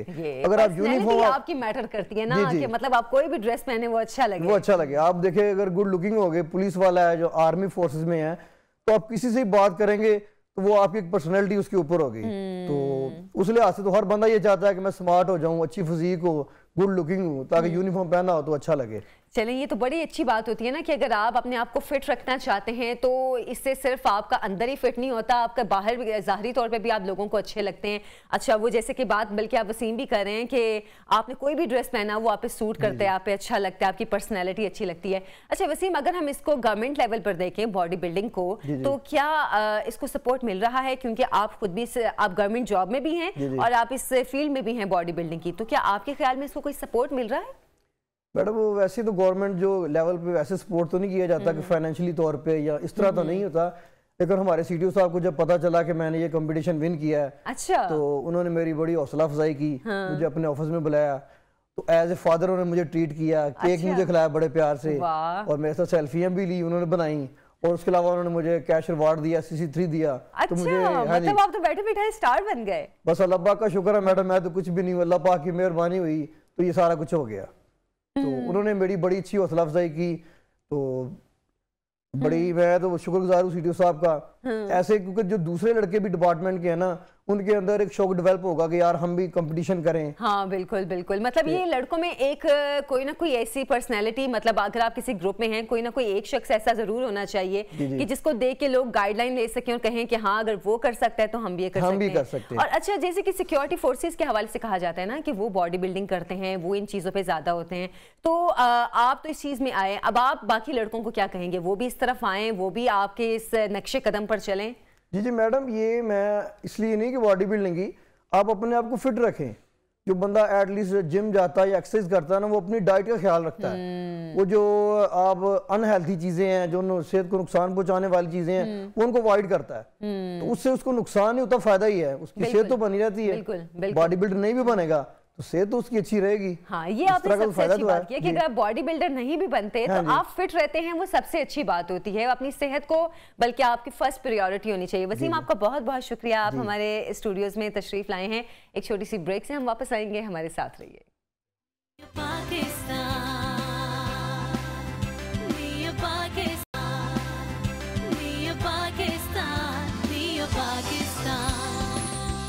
Welcome back. प्रोग्राम में आपको खुश आमदीद कहती हूँ। अच्छा, मेरे ख्याल में हम में जो सबसे दुखी लोग होते हैं वो पता है कौन से होते हैं? जो कहते हैं हमें तो हवा भी लगती है, हम तो पानी भी पिए तो हमारा वजन बढ़ जाता है। मतलब वो लोग सबसे ज़्यादा दुखी होते हैं उन लोगों को देखकर जो हर चीज़ खाते रहते हैं, उनका वेट भी नहीं बढ़ता और वो फिट भी रहते हैं। उनको हसरत से देख रहे होते हैं कि काश हमारा भी जिस्म ऐसा होता, हमारी बॉडी टाइप ऐसी होती कि हम भी कुछ भी खा लेते लेकिन हमें लगता ही ना। खैर, ये बहुत कम लोग ऐसे खुशकिस्मत होते हैं कि जो सब कुछ खा के भी उनको कुछ नहीं लगता। लेकिन हमारा जो अब ये खाने पीने का रुझान है, जो हमारे डाइट प्लान्स जैसे कि हो चुके हैं, या ये कहना चाहिए कि हमारी खुराक अब जैसी आ रही है, हम लोग जो भी खाते हैं वो हम सबको लगता है। और ऊपर से कहना चाहिए सोने पे सुहागा कि हम लोग ना एक्सरसाइज करते हैं, ना हमारी वॉक की रूटीन होती है, हम बस खाते हैं और बैठ जाते हैं। और सर्दी का मौसम ऐसा है कि हमें भूख भी ज़्यादा लगती है और हम लोग कहते हैं कि अच्छा इसके बाद हमें कहीं निकल के जाना भी ना पड़े, वॉक भी ना करनी पड़े, सर्दी ज़्यादा लगती है। तो अगर तो आपकी बॉडी टाइप ऐसी है कि आप कुछ भी खा लें और आपको कुछ नहीं लगता तो आप बहुत खुशकिस्मत हैं। लेकिन अगर आपकी बॉडी टाइप ऐसी है कि आप सिर्फ पानी भी पी लें तो आपको लगता है, तो आपको कुछ ना कुछ अपने हवाले से कुछ प्लानिंग करने की ज़रूरत है कि आप किस तरह अपने टाइम को कुछ मैनेज करें, कि थोड़ी सी एक्सरसाइज करें, थोड़ी सी वॉक करें, या अपना डाइट प्लान कुछ ऐसा करें। अच्छा, इसमें हम बात करेंगे, हमारे साथ फिटनेस एक्सपर्ट हैं रहमान अब्बास। उनसे हम जानेंगे कि बॉडी टाइप्स कितनी ज़्यादा होती हैं और वो कौन लोग होते हैं कि जो खाते जाते हैं उनको कुछ भी नहीं लगता। रहमान, अस्सलाम वालेकुम। वालेकुम सलाम। आपको मेरी बात पे हंसी आ रही है? जी, बहुत जो है ना कॉमन क्वेश्चन है, बहुत सुनने को मिलते हैं कि हमें खाया पिया, हम खाते भी नहीं है, पानी भी पीते हैं, लगता है वो एक्चुअली बात है कि अगर मेडिकली इसको देखा जाए ना, माइंड इज एवरीथिंग। मैं सोचता हूँ कि मेरा वेट कम होना चाहिए, आपको माइंड रिलैक्सेशन आपका कनेक्टेड है बॉडी के साथ। हम सोचते ज्यादा है, काम कम करते हैं। ऐसे ही और उसके बाद अभी विंटर चल रहा है, खाना और सॉरी मैं आपकी बात काट रही हूँ, हम सोचते हैं कि हम अगर अपनी ख्यालों में एक्सरसाइज कर रहे हैं तो हम उसी से पतले हो जाएं। एग्जैक्टली ऐसा ही है, क्योंकि फिर तो पानी पिया भी लगेगा, क्योंकि हम पानी पीने से पहले 100 दफा सोचते हैं पानी पीऊं या ना पीऊं। हाँ। इसलिए ट्रेनिंग क्या है? मेडिटेशन है। हाँ। Meditation, mind relaxation. जब तक आप वो नहीं करोगे, ये फॉर्मेलिटी नहीं है। अच्छा मैंने जिम ज्वाइन कर लिया, अच्छा मैंने वर्कआउट करना है, अच्छा मैंने सामान खरीद लिया तो मुझे घर में आप वर्कआउट करना है। रिलैक्सेशन, आपने अपनी बॉडी और सोल को कनेक्टेड करना है, और मेडिटेशन एक वर्कआउट करना है। जब आप इस चीजों को समझते हो ना तो आपको रिजल्ट मिलना शुरू हो जाता है। अगर आप इसको मेडिकली भी देखो, हेल्थ पॉइंट ऑफ व्यू से भी देखो, तो ये चीजें जो है ना सेंटर पॉइंट है और हम इसको कम समझते हैं। अच्छा रहमान, कुछ लोगों का ये मसला होता है कि उनकी बॉडी के कुछ पार्ट्स ऐसे होते हैं जहाँ पे फौरन वेट आता है। कुछ लोग कहते हैं कि जी हमारी जो घर की तमाम खवातीन हैं या मर्द हैं उनके इस तरह के मसले हैं, तो ये हमारे जीन्स में ये मसले हैं, मतलब जेनेटिकली हमारे ये मसले हैं, तो इसलिए हमारा भी वेट ऐसे ही आ रहा है। क्या ये ऐसे वाकई इश्यूज होते हैं? पहली बात तो ये कि हमें पता होना चाहिए कि फैट कहाँ जाके स्टोर होती है। फर्स्ट आपका फेस, सेकंड एब्डोमिनल, थर्ड आपके ग्लूट्स एरिया आ जाते हैं। ओके, अब मेरी एक्टिविटी, अब मैं बातें करना और प्रैक्टिकली बहुत फर्क है। अब आप देख रहे हैं कि मैं इजी होके यहाँ बैठा हूँ, मैं वर्कआउट करता हूँ, बर्न करता हूँ, मैं जितना खाता हूँ उसमें से हाफ जो है ना मैंने बर्न करना है। अब बर्न किए बगैर अगर मैं भी इसी तरह बातें करना शुरू हो तो मेरा भी पेट आगे की तरफ आना शुरू होते हैं। तो इसलिए एक्टिविटी बहुत जरूरी है। हाँ। चलना फिरना बहुत जरूरी है। अब खाना पीना, जैसे ऑफिस वर्क में जो लोग काम करते हैं वो क्या करते हैं, खाया पिया बैठ गए, तो उसकी लिमिट है, एज लिमिट है। एज लिमिट के बाद आप एक्सपायर होना शुरू हो जाते हैं। हाँ। तो मेडिकली भी जब आपको कहते हैं ना बेटा डॉक्टर आपने ये करना है, अब आप ये करो, तो हेल्थ इश्यूज इतने ज्यादा हो चुके हैं, तो क्यों ना हम उससे पहले इसको ठीक करें। बिल्कुल बिल्कुल। मैं इस लेवल 16-17 ये प्रॉपर्ली वर्कआउट करने के बाद स्टिल अब जब तक मैं 90 मिनट्स वर्कआउट ना कर लूं, मुझे फील होता है कि मैंने कुछ नहीं किया। अच्छा, ये एक सेटिस्फेक्शन भी आपकी वो तबीयत में आ जाती है। आप एक काम को मुसलसल करने के आदी जब हो जाते हैं तो आपको लगता है अगर मैंने वो नहीं किया तो कोई कमी रह गई आज के दिन में। तो ये आपकी लाइफ का एक हिस्सा बन जाता है अगर आप एक्सरसाइज डेली करते हैं। देखिए, आप दुआ करते हैं, दुआ के लिए आप अल्लाह को याद करते हैं, नमाज पढ़ते हैं, मीन्स कि आप सोल कनेक्ट करते हैं अल्लाह से। और अल्लाह ने ये जिस्म दिया, ये बॉडी दी है, सेहत दी है। जब सेहत है तो सब कुछ है। तो क्यों ना हम उस सेहत को हासिल करने के लिए डे बाय डे हम वर्कआउट करें। काम चलता रहेगा, हमने कमाना है, हमारी रिस्पॉन्सिबिलिटीज है, लेकिन जब ये होगा ठीक तो तभी हम आगे चलेंगे ना। तो हम क्यों ना इस चीज को पहले फील करें। वो हम बचपन से पढ़ते हैं ना, जान है तो जहान है, सेहत हजार नेमत है। और भी कहते हैं कि चलती का नाम गाड़ी है, इसलिए चलते रहना चाहिए, चलते रहना चाहिए। हाँ, बाकी अगर आपकी सेहत है तो ही सब कुछ है, अगर सेहत नहीं है तो जितने मर्जी आपके पास आसाइशें हो, आपको किसी चीज का मजा नहीं आता। तो रहमान, हमारे कौन से वैसे बॉडी पार्ट ज्यादा होते हैं जहाँ पर नहीं, अच्छा ये तो आपने बता दिया, लेकिन अब जैसे लोअर हमारी बॉडी है वहां पर ज्यादा हम अक्सर लोगों का देखते हैं वो ज्यादा हैवी होते हैं। उनको कम करने के लिए क्या खास एक्सरसाइजेज होती हैं और क्या सिर्फ वही एक्सरसाइजेज करनी चाहिए जो कि आपके लोअर बॉडी पे जो वेट आ रहा है उसको करें, या आपको ओवरऑल कम करने के लिए करनी चाहिए? देखिए, ये बिल्डिंग है, इसकी एक बेस है, हमारी बॉडी है, उसकी एक बेस है। सबसे बिगेस्ट मसल आपका लोअर पोर्शन है। सेकंड बिगेस्ट आपकी बैक है जो स्पाइनल कनेक्टेड है, इश्यूज आपने देखे होंगे। थर्ड आपका कोर एरिया जिसको हम इग्नोर करते हैं, हम कहते हैं कि इसकी एक्सरसाइज क्या करनी। अब 3 बिगेस्ट मसल है जो आपकी बॉडी के साथ कनेक्टेड है, हम इसको इग्नोर करते हैं। हम क्या करते हैं, एक्चुअली हमारी बॉडी जो है ना, जब हम वर्कआउट करते हैं लेग वर्कआउट, 70% जो है ना हमारी पावर यूज होती है लेग वर्कआउट में। हम क्या करते हैं, अच्छा बाकी इजी वर्कआउट कर लेते हैं, हम इसको नहीं करते। हम ये भूल जाते हैं कि सारी बॉडी इस पे है, हमारे लेग पोर्शन पे खड़े ही असल में एग्जैक्टली एक बिल्डिंग है, हम उस पे खड़े हैं, तो हमने क्यों ना इसको स्ट्रॉन्ग करें। तो जरूरी नहीं कि आप बहुत ज्यादा करो, लाइट मूड से आप स्टार्ट करो, उसके बाद आप day by day intense level तक चले जाओ। तो जब आपका लोअर पोर्शन स्ट्रॉन्ग होता है तो कोर ऑटोमेटिकली स्ट्रॉन्ग होना शुरू हो जाता है। Yes exact. तो आपके जो लोअर है, जो है टमी है लोअर पोर्शन में, वो स्ट्रांग होना शुरू हो जाती है। सही। अच्छा रहमान, अभी ये मेरा ख्याल है पहला क्वेश्चन होना चाहिए था कि कितनी बॉडी टाइप्स होती हैं आपके पास? तो आते होंगे बहुत से लोग, आप फिटनेस एक्सपर्ट हैं, आपको पता होगा कि अच्छा ये बॉडी ऐसी है, इसमें ज़्यादा वेट नहीं चढ़ता, इस पर एकदम से वेट बढ़ता है, या यहाँ पे आके वेट रुक जाता है। किस तरह की बॉडी टाइप्स होती हैं? देखिए जी, इसका जवाब देना है इन शॉर्ट वर्ड तो बहुत मुश्किल है, क्योंकि डिफरेंट पर्सन है, डिफरेंट मूड है। मेरा डिफरेंट है, सामने जितने भी क्लाइंट्स आते हैं उनका डिफरेंट है, उनको अंडरस्टैंड करना पड़ता है फर्स्ट। सेकेंडली जो सेंटर पॉइंट है आपका मेटाबॉलिज्म, आपका स्टमक लिवर अच्छा होना चाहिए, तब रिजल्ट फौरन मिलता है। वैसे तो नॉर्मली देखा जाए तो 3 डिफरेंट टाइप्स हैं। एक स्किनी पर्सन, उसने गेन करना है, एक मॉडरेट लेवल है जिसको आपने बिल्डअप करना है, ये स्ट्रॉन्ग करना है लीन पोजिशन में। थर्ड जो चबी पर्सन है, फैट में पर्सन है, लेकिन तीनों डिफरेंट फार्मूलाज लगेंगे, हर पर्सन को स्ट्रॉन्ग करना पड़ेगा, उस हिसाब से लेके चलना पड़ेगा। अगर हम इन चीजों को इग्नोर करेंगे तो कभी नहीं हम उस लेवल तक। अच्छा, अभी आप मेटाबॉलिज्म की बात कर रहे थे, अब मेरा ख्याल है हमारे जो वेट गेन या वेट कम होने का ताल्लुक इससे भी होता है। कौन सी एज लिमिट होती है कि जिसके बाद हमारा वेट कम होने की स्पीड कम हो जाती है, और अगर हम वेट कम करना चाहते हैं तो फौरन कम हो जाता है? आफ्टर 30 आपका मेटाबॉलिज्म नेचुरली स्लो हो जाता है, हमारी रिस्पॉन्सिबिलिटीज बढ़ जाती है, माइंड ज्यादा फोकस होना शुरू हो जाता है। तो इसलिए आफ्टर 30 थोड़ा सा प्रोसेस जो है ना हमें चेंज करना पड़ता है। अब डिफरेंट एज के एरियाज हैं, जैसे फॉर एग्जाम्पल 10 to 20 है, 20 to 30 है, 30 to 40 है, तो डिफरेंट फार्मूलाज इस पे लगेंगे, इसको डिफरेंट एंगल से हमने लेके चलना है। तो इसलिए प्लान्स डिफरेंट होते जाएंगे, कभी भी एक प्लान को फॉलो नहीं करना। अच्छा, सॉरी मैं आपकी बात काट रही हूँ। एक हमारे प्रोग्राम में एक्सपर्ट आए थे, मुझे अभी एग्जैक्टली याद नहीं आ रहा, उन्होंने बोला कि 35 to 45 जो टाइम होता है वो असल में आपके यंग एज का वो टाइम होता है, उसमें आपकी एनर्जी लेवल भी होता है, उसमें आप जो एक्टिविटी करना चाहते हैं वो ज़्यादा एनर्जी के साथ आप करते हैं। तो क्या हमारी जो वेट लॉस करने का ये टाइम मेरा आपके ख्याल में क्या ये सही टाइम होता है या इसमें आपका कम हो जाता है, स्लो हो जाता है? अगर प्रैक्टिकली इसको सोचे जाए, फॉर एग्जांपल 20 एज का जो एक यंग बॉय है, तो अगर वो सोचे जी मैं 30 में जाके अच्छा होऊंगा, नो। इसमें प्रैक्टिकली देखें, कुछ चीजें स्टडी पॉइंट ऑफ व्यू से बहुत अच्छी हैं, कुछ चीजें प्रैक्टिकली पॉइंट ऑफ व्यू से बहुत अच्छी हैं। हमें प्रैक्टिकली देखने, एक पर्सन प्रैक्टिकली अपीयरेंस में मेरे पास आया, हमने उसको देखना है कि कैसे लेके चलना है। अब 20 एज में वो चबी हो गया, फैट आ गया, तो इसका मतलब वो 30 में जाएगा अच्छा होगा, नो। हमने 20 एज के हिसाब से उस तरह का फार्मूला अप्लाई करना है, उसको लेके चलना है, एरोबिक वर्कआउट करवाना है, स्पीड वर्कआउट करवाना है, ताकि उसकी एज ग्रोथ में प्रॉब्लम ना आए। और टीन एज में जिनका वेट ज्यादा होता है, अक्सर माएँ परेशान होती है ना कि हमारा 14-15 साल का बच्चा है, बच्ची है, इसका वेट इतना ज्यादा है, कैसे कम करें? क्या इस एज में भी एक्सरसाइज जरूरी होती है? यस, आफ्टर 14 आप स्टार्ट कर सकते हैं। अब उसमें खाना पीना पेरेंट्स को भी तो चाहिए ना, उनका लाइफस्टाइल चेंज करें। अब चुपके से ऑर्डर आप कर रहे हो, घर में सब कुछ खाना पीना चल रहा है, फैट चल रही है, तो कैसे चेंज होगा? चेंज करने के लिए लाइफस्टाइल चेंज करना पड़ेगा। एग्जैक्टली।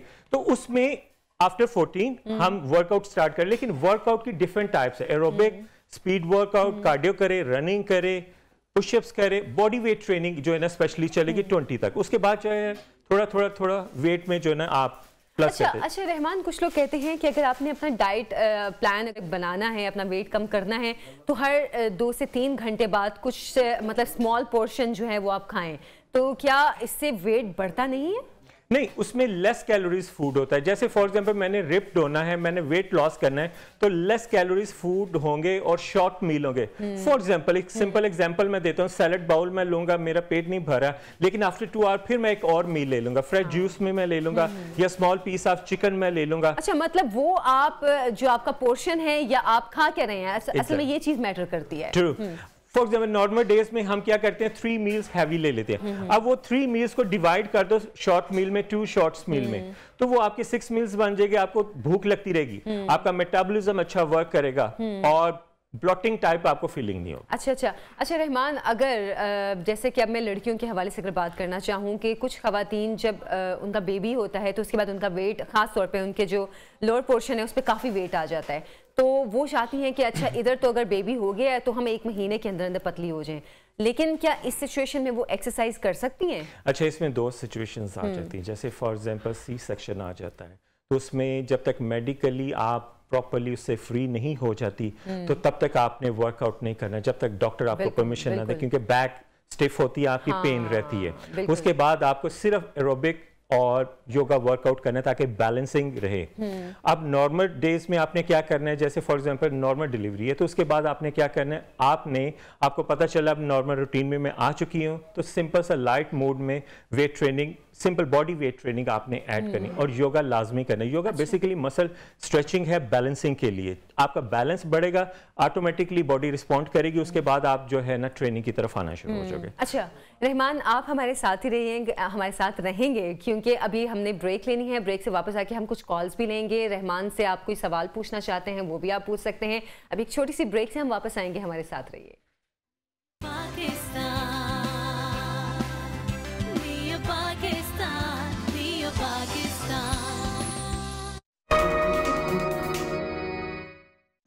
कौन इसका आंसर बताएगा?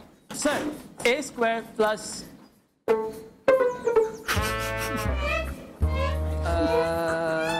सर लगता है लेकिन सिग्नल्स नहीं आ रहे। लास्ट पीरियड में गेम हाथ से छूटने लगे तो खाओ कैडबरी मोरो कैरेमल नूगा चॉकलेट का मजेदार बूस्ट।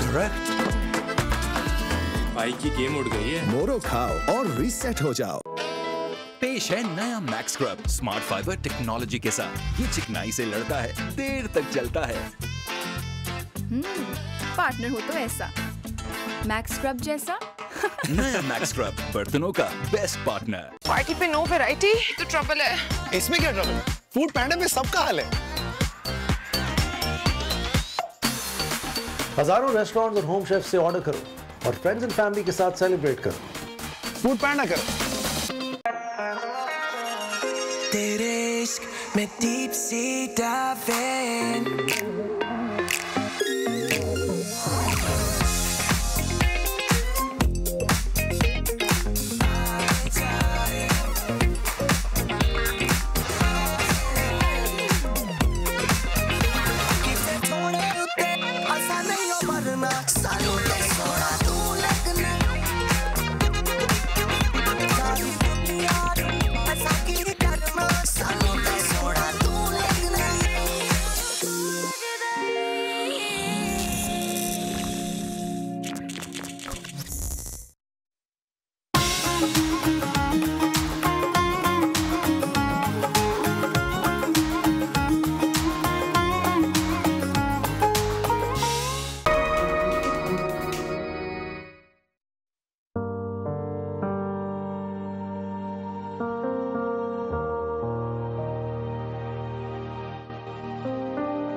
सफेद पोश का भरम रहे कायम।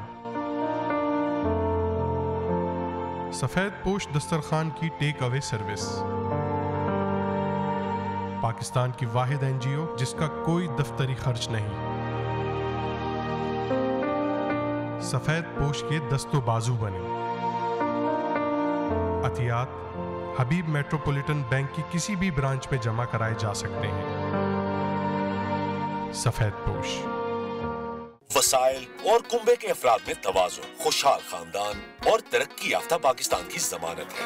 मुतवाज़िन खानदान की तश्कील के लिए जिम्मेदारी निभाएं, एतदाल अपनाएं।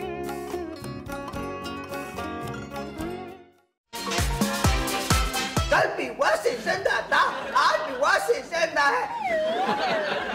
बेटा बिलावल उधर राम नजरा, मैं दूध पत्ती पीनी सी, मैं थूक पत्ती पीन लिया। और आज जो पहली खबर मैं प्रोग्राम में शामिल करने जा रहा हूँ वो चाइना से आई। चाइना के बंदे होंगे छोटे छोटे, दंदी बहुत जोर दी बढ़ते हैं। तार साहब ते वीजा लैके ना सिर्फ दंदी बढ़ाने। देखिए इंफॉर्मेशन, शायरी और मजाक से भरपूर प्रोग्राम जबरदस्त आज रात 11:03 पर सिर्फ नियो न्यूज पर।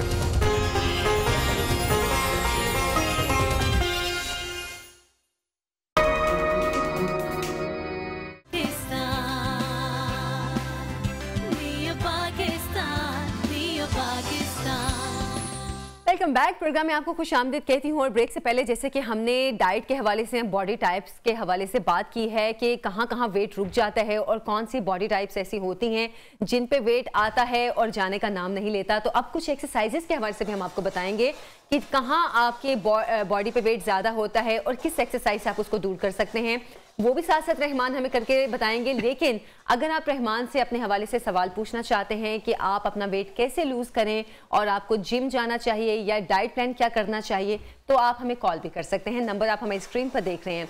अच्छा रहमान, सबसे पहले तो आप ये बताएं मुझे कि वेट अगर आपने कम करना है और एक्सरसाइज की तरफ अगर आप आते हैं तो सबसे पहले जो बेसिक चीज़ें हैं वो क्या हैं? सबसे पहले अपना लाइफस्टाइल आपने चेंज करना है। मैं आपको कुछ भी बता दूं, लेकिन ये चीजें जो अभी मैं आपके साथ शेयर करने लगा हूं उसको आपने फॉलो करना है। उसके बाद आपने खुद को चेंज करना है। चेंज करने के लिए आपने क्या करना है, अपना लाइफस्टाइल चेंज करना है, एक्टिविटी ऐड करनी। उसके बाद जो किचन में जाके आप चोरी छिपे खाते हैं ना, उसको आपने बंद करना है। एक प्रॉपरली सिस्टम हेल्दी चीजें आपने खानी है। बाहर फर्स्ट ऐसा करें कि बाहर का खाना पीना आप बंद करें, क्योंकि अगर आपने चले मान लेते मैं इतना बुरा भी नहीं हूं, बहुत स्ट्रिक्ट भी हूं, बट आप वंस अ वीक आप खा सकते हैं। उसके बाद आप घर का जो हेल्दी है उसको आप रूटीन में लेके सेकंड फिर अपने लाइफस्टाइल को आप चेंज करना चाहिए। ये चीजें जब आप स्टेप बाय स्टेप आप इसको फॉलो कर, मैं भी करता हूं। आपको क्या लगता है कि मैं बहुत आसानी के साथ करता हूं? क्या करूं, मैं जिप लगानी होती है फेस पे या जो भी, बंद कर दो अब तुमने नहीं खाना। तो ये सारी चीजों को आपने फॉलो करना है, तब जाके आपका वर्कआउट इफेक्टिव होता है। मैं आपको कुछ भी टिप्स दे दूं, लेकिन उससे पहले जो चीजें मैंने बताई हैं उसको लाइफस्टाइल में आप फिट करें, चेंज करें। जब डॉक्टर कहते हैं ना कि बेटा आपने ये करना है, तो फिर हम भागते करते हैं। हाँ। तो इसलिए डॉक्टर से पहले आपका लाइफ कोच आपको बता रहा है कि आपने खुद को चेंज कैसे करना है, और फिर वर्कआउट इफेक्टिव होता है। दुनिया में आप कहीं भी चले जाएं, इन चीजों को आपने फॉलो करना है। सही। अच्छा रहमान, में से कॉल्स भी आना शुरू हो गए, मेरा ख्याल है हम पहले उनसे बात कर लें। सुहेब हमारे साथ कराची से हैं। अस्सलाम वालेकुम सुहेब। वालेकुम सलाम जी सुहेब। ये रहमान भाई से अपना एक सवाल, मेरा सवाल है, मेरा ना पेट बढ़ जाता है। वैसे मैं फिजिक में ठीक हूँ, मतलब उस तरह हेल्दी नहीं हूँ, मेरा पेट हर दफा थोड़ा सा बाहर निकल आता है, तो इसको कैसे कम रखूँ कि ये कम ही हो जाए? सुहेब पहले तो फिर आप अपना आपकी रूटीन बताएं ना कि आपकी रूटीन क्या है, तो ही फिर रहमान आपको इस चीज पे गाइड करेंगे। रूटीन मेरा बस ये है कि खाने का जरा कोई टाइम नहीं है, जो टाइम मिलता है खाना खा लेता हूँ, बस यही बात है। आपने क्या करना है कि प्रॉपर्ली अपनी रूटीन को सेट करें। देखें मेडिकली भी इसको देखा जाए तो जब चीजें प्रॉपर्ली एक साइकिल में होती हैं तो तभी बॉडी जो है ना पॉजिटिव रिस्पॉन्स करती हैं।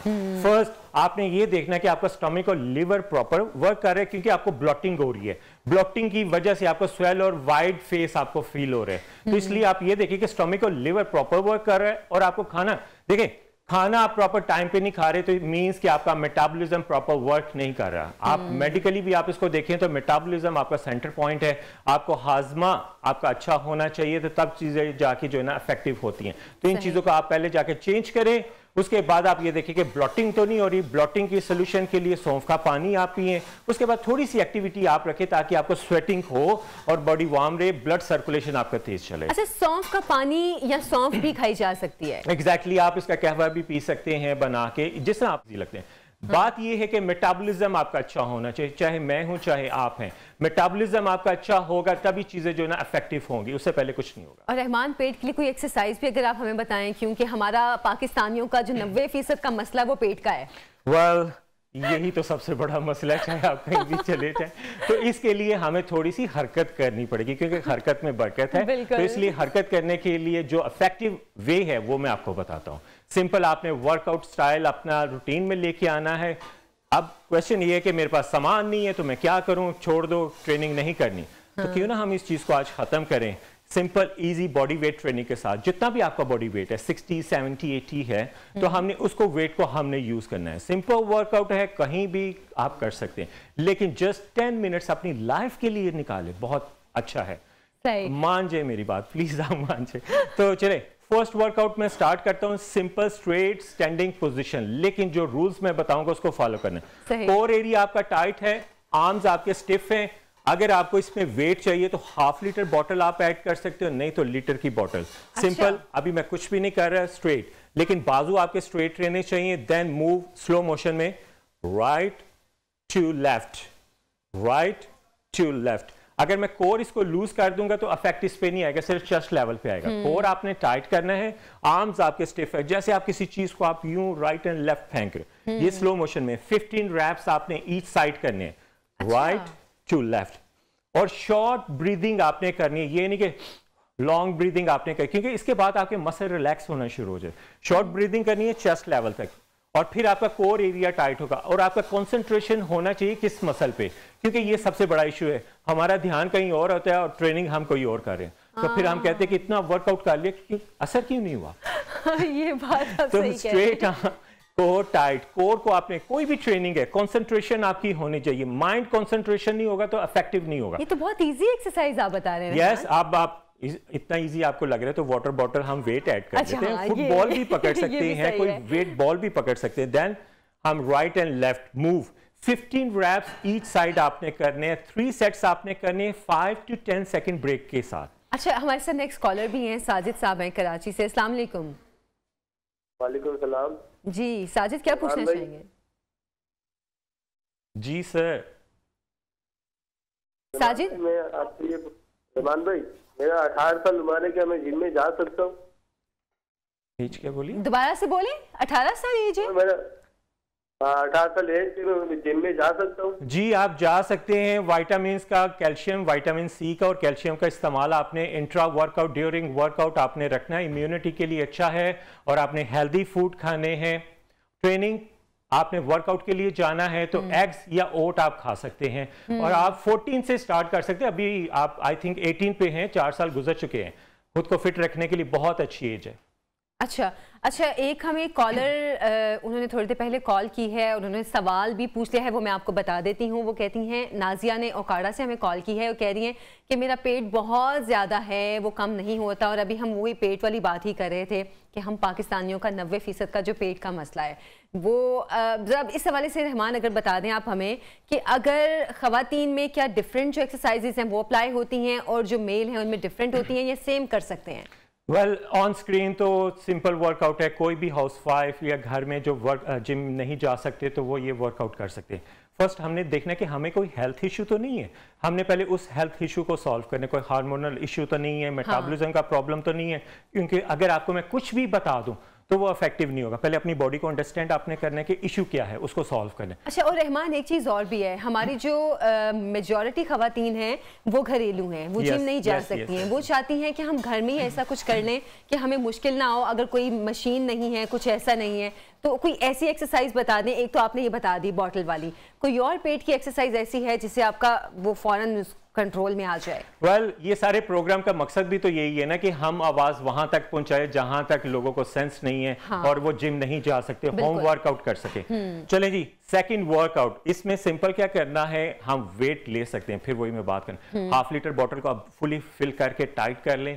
स्ट्रेट आर्म में आप स्टिफ करने, शोल्डर लेवल स्ट्रेट, पोस्चर आपका स्ट्रेट। देन मैं ये स्लो मोशन में बता रहा हूँ, आपने स्लो में नहीं चलना कि अच्छा रहमान भाई बहुत स्लो चल रहे थे तो हम भी उसी रिदम में चलते रहे। इसमें आपके flabby arms, under arms, ribs area आपके जो है ना इफेक्टिव होंगे। Then right and left move. अच्छा, सिंपल। आपने वेट लेना है तो और ज्यादा इंटेंस लेवल तक चला जाएगा। लेकिन आपने 15 reps 3 sets without break. Without breaks means 15 मैंने लगाए, then switch other side, then 15 क्योंकि इतनी देर दूसरी साइड को रेस्ट मिल चुका है, then again 15, 1 2 3, again switch, 3 sets without break. Aerobic workout basically होता है कि आपने शॉर्ट ब्रेक आपने लेनी है, क्योंकि जिम में हम क्या करते हैं, एक सेट लगाया, ब्रेक ली, बातें करना शुरू हो गए। एरोबिक वर्कआउट में आपने मिनिमम टू मिनिमम कोशिश करें कि ब्रेक ना लें। जैसे जैसे आपका लेवल बढ़ता जाए आप ब्रेक लेना छोड़ दें, नहीं तो 10 सेकंड की आप ब्रेक ले सकते हैं। सिप आप पानी पी सकते हैं, सिर्फ सिप पानी पीने की, ये नहीं कि अब मैं जाके एक फोन सुन लूं ये कर लूं, क्योंकि बॉडी आपकी रिलैक्स हो जाए। ये इश्यूज हैं जो मैं देखता हूं और यही समझाता रहता हूं। तो प्लीज आप इन बातों को मान जाए ताकि बॉडी जो है ना चिल ना हो, एक रिदम में रहे और सर्कुलेशन आपकी अच्छी हो। तो ये जो एक्सरसाइजेज मैं आपके साथ शेयर कर रहा हूं, ये आप कहीं भी चले जाए बहुत इफेक्टिव है। घर बैठ के आप करें, लेकिन इसी फॉर्मूले के साथ, ये नहीं कि बस आपने एक रिदम से जोर लगा। Concentration, core tight, arm stiff, हाथ में वेट ले लें, बॉटल ले लें, कोई वेट डंबल्स की जरूरत नहीं है, वाटर बॉटल ले लें, then move 15 reps each side आपने करने, then switch other side 15, then again without break 15, क्योंकि उतनी देर एक साइड को ब्रेक मिल चुकी है। तो 3 सेट्स विदाउट ब्रेक आपने करने हैं और ये बहुत इफेक्टिव एक्सरसाइज है।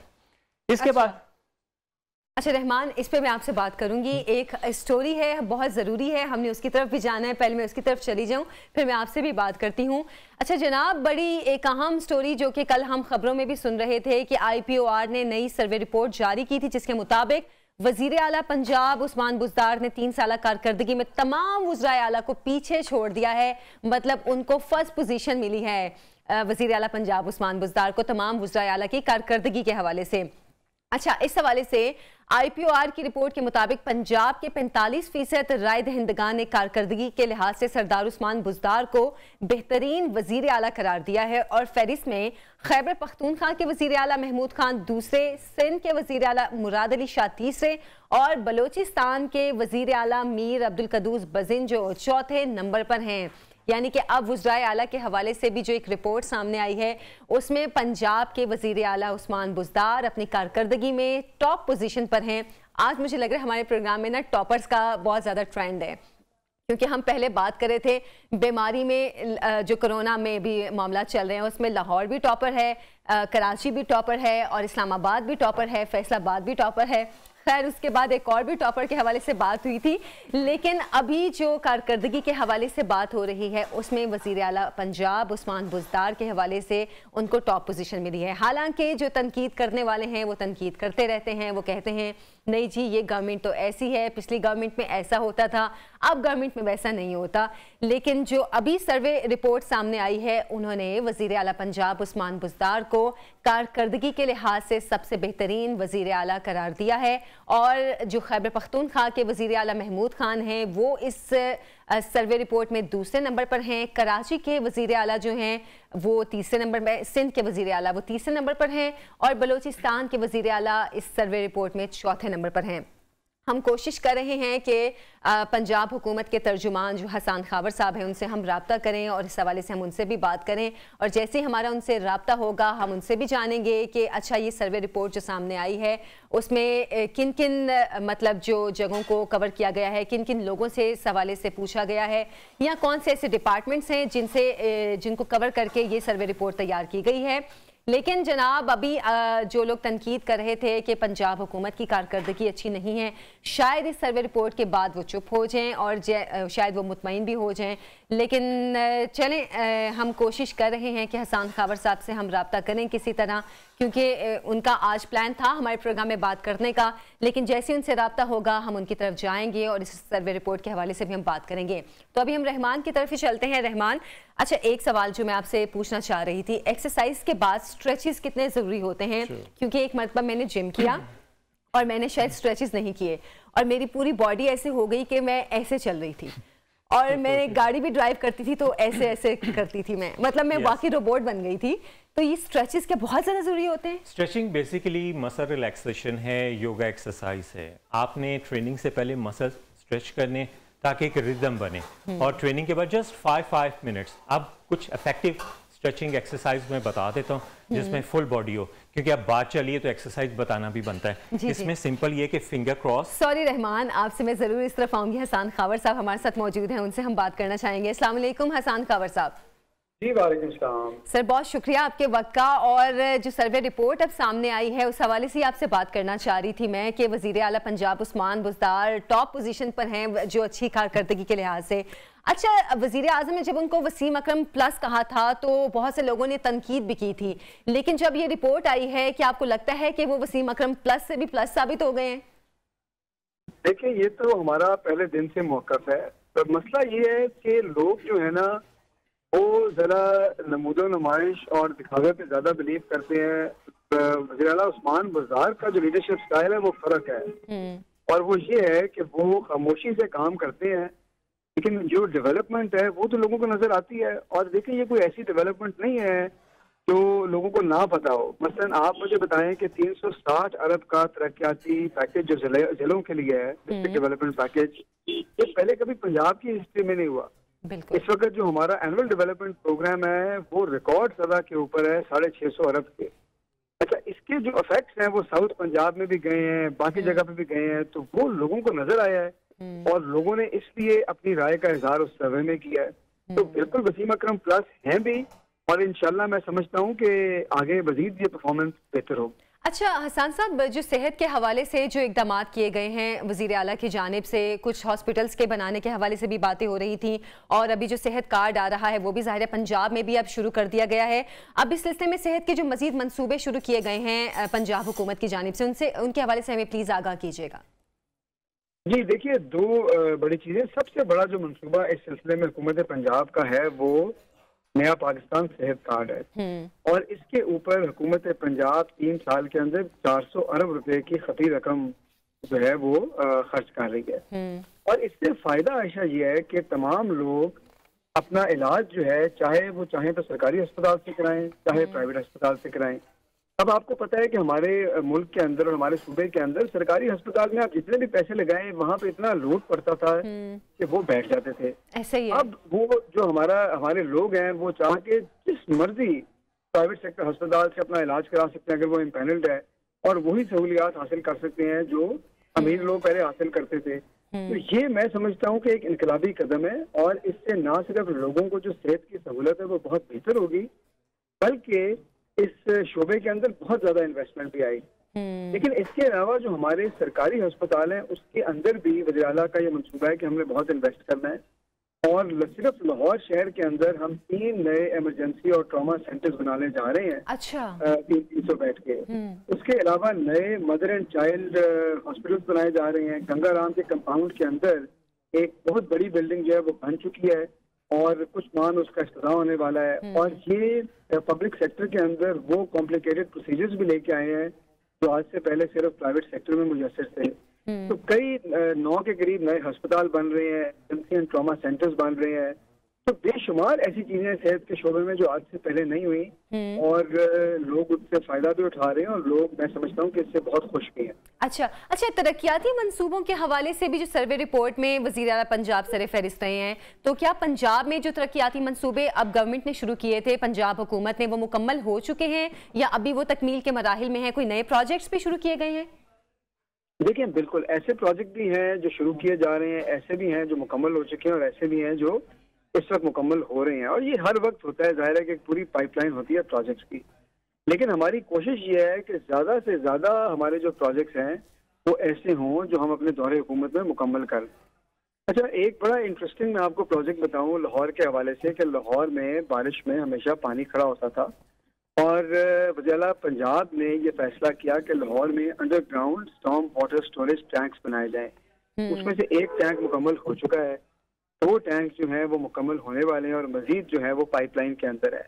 अच्छा। इसी तरह अभी गुलाब देवी अंडरपास जो है गुलाब देवी अस्पताल के सामने, उसका अभी वज़ीर आला ने इफ्तिताह किया है।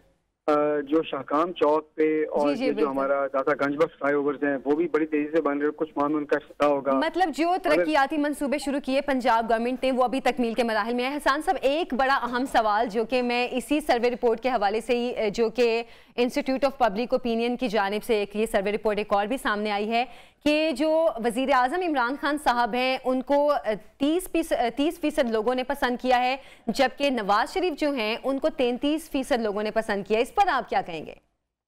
देखिए, मैं आपको बताऊं कि वो एक तो अगर आप वो फर्क देखें ना तो वो 3% का है, और उसी सर्वे में बताया गया है कि हमारा मार्जिन ऑफ एरर भी 3% का है। तो वो तो कोई फर्क नजर नहीं आया। लोग जो है ना इसको टुकड़ों में देख रहे हैं। देखिए, वज़ीर आला पंजाब उस्मान बुज़दार जो है वो क्या ब्रांड है, वो भी ब्रांड इमरान खान है। वज़ीर आला खैबर पख्तूनख्वा जो है महमूद खान, वो क्या है, वो भी ब्रांड इमरान खान है। तो आपने सबको मिला के देख लेना कि इमरान खान का ब्रांड क्या है। तो ये 2 सूबों में तो हमारी हुकूमत है, तो वो भी इमरान खान साहब का ब्रांड इधर भी चलता है, वही केपी में चलता है। तो अगर आप ये देखेंगे तो खान साहब की जो मकबूलियत है वो मियां नवाज शरीफ साहब से कहीं ज्यादा है। सही। अच्छा, अभी आपसे तरक्याती मंसूबों के हवाले से बात कर रही थी, तो एक गुजारिश भी बल्कि मैं आपसे करना चाह रही थी कि कुछ दिन पहले लाहौर से गुजरात की तरफ एक टूर था मेरा जीटी रोड से। मोटरवे अगर जैसे अभी धुंध हुई तो मोटरवे बंद हो गई, तो हमारे जो ज़्यादातर लोगों का जो ट्रैफिक का जो रुझान है वो जीटी रोड की तरफ हो जाता है। लेकिन वो रोड जो है तमाम टूट फूट का शिकार, और क्योंकि अब जीटी रोड पे हम सबको पता है हर 10 से 15 मिनट बाद एक नया शहर शुरू हो जाता है, वहाँ पर ट्रैफिक का बहाव भी ज़्यादा है। लेकिन वो रोड इस कदर टूट फूट का शिकार थी, तो इस तरफ भी थोड़ा सा अगर पंजाब हुकूमत नजरे करम कर ले। जी बिल्कुल। देखिए, मैं थोड़ी सी वजाहत कर दूं कि जीटी रोड जो है वो चाहे पंजाब से गुजरती है, लेकिन हुकूमत पंजाब का वो तहत नहीं है, वो नेशनल हाईवे अथॉरिटी के तहत है। अच्छा। बहरहाल वफाक में भी हमारी हुकूमत है, और जहाँ तक मुझे पता है वो भी उसकी रिपेयर का उस पर काफी काम भी कर रहे हैं, और मैं आपकी बात जो है वो मुराद सईद साहब तक पहुँचा भी दूंगा। बहुत शुक्रिया आपका। ये भी आपका मसला है। बहुत शुक्रिया आपका। अच्छा हसन साहब, तालीम के हवाले से भी मैं भी कुछ सुन रही थी कुछ दिन पहले कि कुछ नए प्रोजेक्ट्स शुरू किए जा रहे हैं, कुछ एजुकेशनल इंस्टीट्यूट्स बनाए जा रहे हैं, इस बारे में जरा वजाहत कर दें। जी, मैं आपको बताऊं कि हम लोग जो है ना 21 नई यूनिवर्सिटियों के प्रोजेक्ट हैं, जिसमें से 6 जो है वो मुकम्मल हो चुकी हैं। ये हायर एजुकेशन के हवाले से है। स्कूल एजुकेशन के अंदर जो एक समझता हूँ कि बहुत ही रेवोल्यूशनरी स्टेप है वो है इंसाफ आफ्टरनून स्कूल प्रोग्राम, और हम 7000 स्कूलों को अपग्रेड करके उनमें इंसाफ आफ्टरनून स्कूल प्रोग्राम इंट्रोड्यूस कर चुके हैं, और उससे ये हुआ है कि इन 7000 स्कूलों की जो कैपेसिटी है वो डबल हो गई है। और ये प्रोग्राम भी जो है हमने 27000 स्कूलों तक लेके जाना है। उसके अलावा लातादाद इंटरवेंशन और है तो हम कर रहे हैं, लेकिन ये 2 बड़े फ्लैगशिप चीजें हैं जिनका मैंने आपसे जिक्र किया। अच्छा हसन साहब, अभी आपसे मैं आखिरी सवाल जो पूछना चाह रही थी सानिहा मरी के हवाले से, उस पर जो तहकीकात हुई हैं, कुछ अफसरान को मुअत्तल भी किया गया है, गालिबन कुछ 15 अफसरान को, इस हवाले से जरा बताएं कि अभी इस पे क्या कार्रवाई हो रही है। जी देखिए, ये रिपोर्ट कल आ गई है। उसी रिपोर्ट की जो सिफारिशात हैं उनकी रोशनी के अंदर 15 जो अफसरान हैं उनको तब्दील भी किया है, उनको मुअत्तल भी किया है, कुछ को वफात भिजवा दिया गया है। कि सूबाई हुकूमत ने उनके खिलाफ जो इंतबाती कार्रवाई है उसका भी आगाज हो गया है।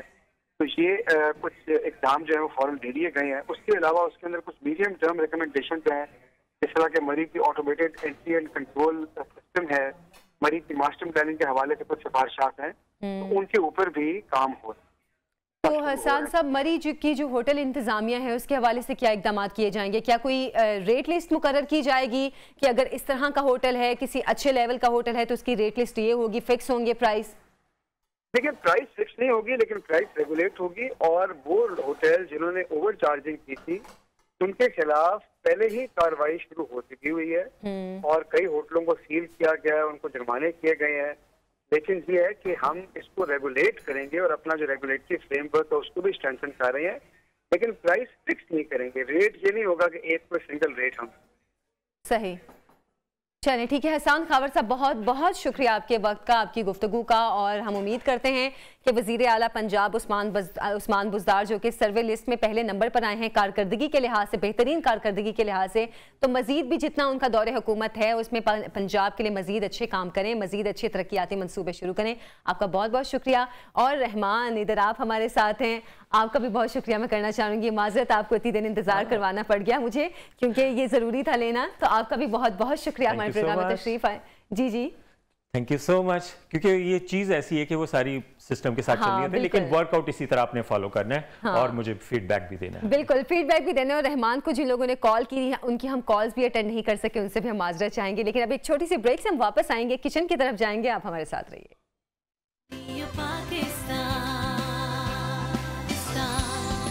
Welcome back. रूह अफ़ज़ा की किचन से आपको मैं खुश आमदीद कहती हूँ। और इस हफ्ते तो लगता है कि कोई करिश्मा हो गया है, मतलब हमने बैक टू बैक 3 दिन ना कोई अच्छी अच्छी चीज़ें बनाई हैं। हाँ, है ना? बिल्कुल, क्योंकि अब हम जो है रूह अफ़ज़ा की जो डिशेस होती हैं वो मंडे और फ्राइडे पे करते हैं, तो इस वजह से जो वीक के जो सेंटर वाले 3 डेज हैं उसमें हमारे पास फिर वो कहते हैं ना लिवरेज होती है अच्छे अच्छे खाने बनाने की। तो आज जो है हम रूह अफ़ज़ा की किचन में बना रहे हैं क्या कहते हैं, आलू की तहरी, जो कि एक है तो इंडियन कुजीन, बट यहाँ पे खास तौर पे जो उर्दू स्पीकिंग लोग होते हैं उनके घर पे भी ये बहुत बनती है। और मैंने भी फर्स्ट टाइम हमारे नेबर्स हैं उनके घर पे ये फर्स्ट टाइम ट्राई की थी, तो मुझे बड़ी अच्छी लगी। फिर मैंने स्पेशली उनसे इसकी रेसिपी ली। और फिर ये कहाँ की डिश है? इंडियन कुजीन है। अच्छा। तो इंडियन कुजीन है क्योंकि वो लोग जो है पीछे से इंडिया से रेलेवेंट है, और प्लस ज्यादातर जो उर्दू स्पीकिंग लोग होते हैं, पंजाबियों की बात नहीं कर रही, उर्दू स्पीकिंग लोग जो होते हैं वो जो है ये तहरी बड़ा एंजॉय करते हैं। बस चेहरा मुबारक दिखाने लगी तहरी का, सहरी याद आ गया तहरी से। खैर रमजान, वाह वाह वाह, ठीक है जी। तो ये इसके अंदर जो है लवाजमात थोड़े ज्यादा सारे होते हैं। आप ये देखिए जी, दम भी हमारा बड़े अच्छे तरीके से लग गया है, और आप देख रही होंगी कि एक एक चावल जो है खिला खिला है इसके अंदर। और प्लस एक और चीज बड़ी इंपॉर्टेंट है कि इसमें आलू जो है उसका आपने बड़ा ध्यान रखना है कि आलू जो है वो टूटे ना आपके। हाँ, अच्छा, डिश रेडी है हमारी जी। तो हमने इसकी रेसिपी तो बताई नहीं। वो बिल्कुल आपको बताने लगी, सिंपल जी। तकरीबन 1 kg राइस थे। अच्छा, 1 kg के अकॉर्डिंग मैंने 3 पाव के करीब जो है आलू लिए थे, और इसके अंदर 1 प्याज गया है और 2 छोटे साइज के टमाटर गए हैं। सिर्फ 1 प्याज? 1 प्याज, ठीक है, इतने सारे चावल में। और क्या कहते हैं, 2 टमाटर छोटे साइज के। अच्छा। उसके बाद मैंने इसके अंदर जो गार्लिक जिंजर गार्लिक पेस्ट होता है वो 1 टेबलस्पून ऐड किया है। अच्छा, एक दफा बस मैं ये आपको निकाल दूं ताकि मैं इजीली आपको ये बात बता सकूं। आयशा निकाले ना, आप काम करें, मैं रेसिपी बताती हूँ। वो ये है कि आपने सिंपल क्या करना है, ऑयल लेना है तकरीबन 1 से 1.5 कप के करीब। उसके बाद आपने उसके अंदर जीरा, सूखा धनिया, और इसके अंदर मस्टर्ड सीड्स जो बहुत इंपॉर्टेंट है वो आपने इसके अंदर डालने, उनको कड़कड़ाना है। साथ में आपने इसके अंदर जिंजर गार्लिक पेस्ट ऐड कर देना है। अच्छा। जैसे वो सौते हो जाए आपने अलग से टमाटर और प्याज को ब्लेंड कर लेना है, वो आपने इसके अंदर डाल देना है। उसके बाद आपने इसके अंदर डालना है नमक, लाल मिर्च, हल्दी और कुटी हुई लाल मिर्च है। दैट्स इट, स्पाइस में और कुछ भी नहीं जाना। अच्छा। अगर आप चाहें तो आप इसके अंदर अचार ऐड ऑन कर सकते हैं, ऑप्शनल है। अगर आप डालना चाहे तो डाल लें, नहीं डालना चाहते तो स्किप भी कर लें। मैं थोड़ा सा इसका ग्रीन पार्ट ऊपर ला रही हूँ, ये ले, थोड़ा सा धनिया भी डाल लें, इसको कवर कर दें जी। उसके बाद आपने क्या करना है, सिंपल आपने जैसे ही आपका मसाला जो है वो भुन जाएगा, आपने उसके अंदर आलू डाल देने। आलू डाल के उसकी थोड़ी सी भुनाई करनी है। भुनाई करने के बाद आपने इतना पानी डाल देना कि आलू जो है वो तकरीबन 60% रेडी हो जाए। 40% उनमें कसर रहनी चाहिए, क्योंकि वो 40% जो रिमेनिंग है वो जब आप चावल में जाएंगे तो वो उसमें कुक हो जाएंगे। सही। जब आपके आलू 60% डन हो जाए, पानी ड्राई हो जाए, ऑयल ऊपर आ जाए, आपने चावल डाल देने उसके अंदर। चावल डालकर पानी डालना है। हम तो एक ही हिसाब जिंदगी में मैंने रखा हुआ है, वो ये है कि मुझसे आप देग बनवा लें या मुझसे आप थोड़े से चावल बनवा लें। ये 1 इंच का जो डिफरेंस होता है, ये पानी के अंदर चावल की तह से 1 इंच ऊपर आपका हाथ होना चाहिए। अच्छा। ये सबसे बेस्ट तरीका है मेरा ख्याल है कि जिंदगी में कभी भी आप चावल ये भी। और मेरी तो अम्मी कहती थी कि अच्छा आयशा अगर 2 गिलास चावल है ना तो इसमें तुम 3 से 3.5 के बीच में गिलास जो है, क्योंकि 4 गिलास जो है एक्सेस हो जाएगा। और ये एक और चीज है कि ये बड़ा डिपेंड करता है चावल के ऊपर भी कि आपके चावल कौन से हैं, ये बहुत डिपेंड करता है। उसके बाद सिंपल आपने पानी डालना है, पानी डालकर इसको पकने के लिए छोड़ देना है। जैसे पानी ड्राई हो जाए आपने इसमें हरी मिर्चें डालनी है। अच्छा, सबसे ज्यादा इसके अंदर जो है येलो फूड कलर, जब आपने पानी ऐड करना है चावल के साथ, साथ ही आपने इसमें येलो फूड कलर ऐड कर देना ताकि ये आपके जो चावल है येलो येलो से बने। अच्छा, अगर आप चाहें तो टमाटर और प्याज स्किप भी कर सकते हैं, वो अगर आप नहीं डालना चाहते इसके अंदर तो वो भी ऑप्शनल है। अच्छी सी खुशबू उठ रही है, सुबह सुबह नाश्ता भी नहीं कराया और आपने लगाना है, अच्छी खुशबू भी दे रहे हैं कि साथ साथ भूख भी लगती है हमें। भूख भी लग रही है। हाँ, आप सोच रही होंगी मैं खा लेती हूँ। हाँ, क्योंकि आयशा बस मेरा आज शकील ने चाय भी मुझे लेट दी थी, इसलिए भूख ज्यादा लग गई है। अच्छा अनम, इसके साथ रायता वगैरह अगर कोई बनाना इसके बाद साथ रायता और साथ में ना इसके साथ अगर आप जिनकी डिश बता रही हैं वो इसके साथ क्या खाते हैं? अच्छा, वो जो है इसके साथ खाते हैं रायता, अचार और पापड़। पापड़ एक इंडियन पापड़ होते हैं, वो आप उनको फ्राई कर लो, छोटे से होते हैं, वो हर फ्लेवर में अवेलेबल होते हैं। यूजुअली वो पाकिस्तान से नहीं मिलते। फिश क्रैकर टाइप के भी कुछ नहीं, बिल्कुल भी, वो दूसरे इंडियन पापड़ होते हैं। इतने इतने छोटे छोटे से पापड़ होते हैं। आपने उनको चाहो तो तवे पे भी ऐसे करके सेक लो। आप उन पापड़ों की बात तो नहीं करी? हम बचपन में लिबर्टी जाते थे तो वहाँ पर वो पापड़ बेचते थे। नहीं, वो बड़े वाले नहीं, छोटे। नहीं, मैं छोटे की बात कर रही हूँ। बड़ी सी फेमस दुकान है, उसके आगे वो बंदा अभी भी बैठता है पापड़ लगाकर। वो पापड़ मुझे याद है, लिबर्टी से मिलते थे। वो आदमी वो ले लेके उनको थोड़ा सा गर्म करके, बिल्कुल है ना। अच्छा, अरे वो पापड़ है वो थोड़े अलग फ्लेवर के होते हैं। ये पापड़ जो है इनका बिल्कुल डिफरेंट, क्योंकि मेरी दोस्त है वो इंडिया से बिलोंग करती है, तो उसके घर जब भी मैं जाती हूँ तो वो यूजुअली वो पापड़ जरूर, और खास तौर पे अगर वो दाल चावल बनाए तो उसके साथ वो पापड़ वो जरूर बनाते हैं। अनम, आपने मुझे पापड़ जरूर खिलाए। मैं आपको वो जरूर पापड़ खिलाऊंगी। और सिंपल जो है वो उसके साथ खाएं, और जो हमारा हमदर्द का एप्पल साइडर विनेगर है उसके साथ अच्छी सी ड्रेसिंग बनाए, सैलेड बनाए, ड्रिंक बनाए। चलें जी, आपने जबरदस्त आज के राइस की, ये बल्कि क्या कहते हैं इसको, आलू की तहरी आलू की तहरी की डिश आपने देखी है। यकीन अपने घर पे भी ट्राई करेंगे और हमें प्रोग्राम से इजाजत दें। अल्लाह हाफ़िज़।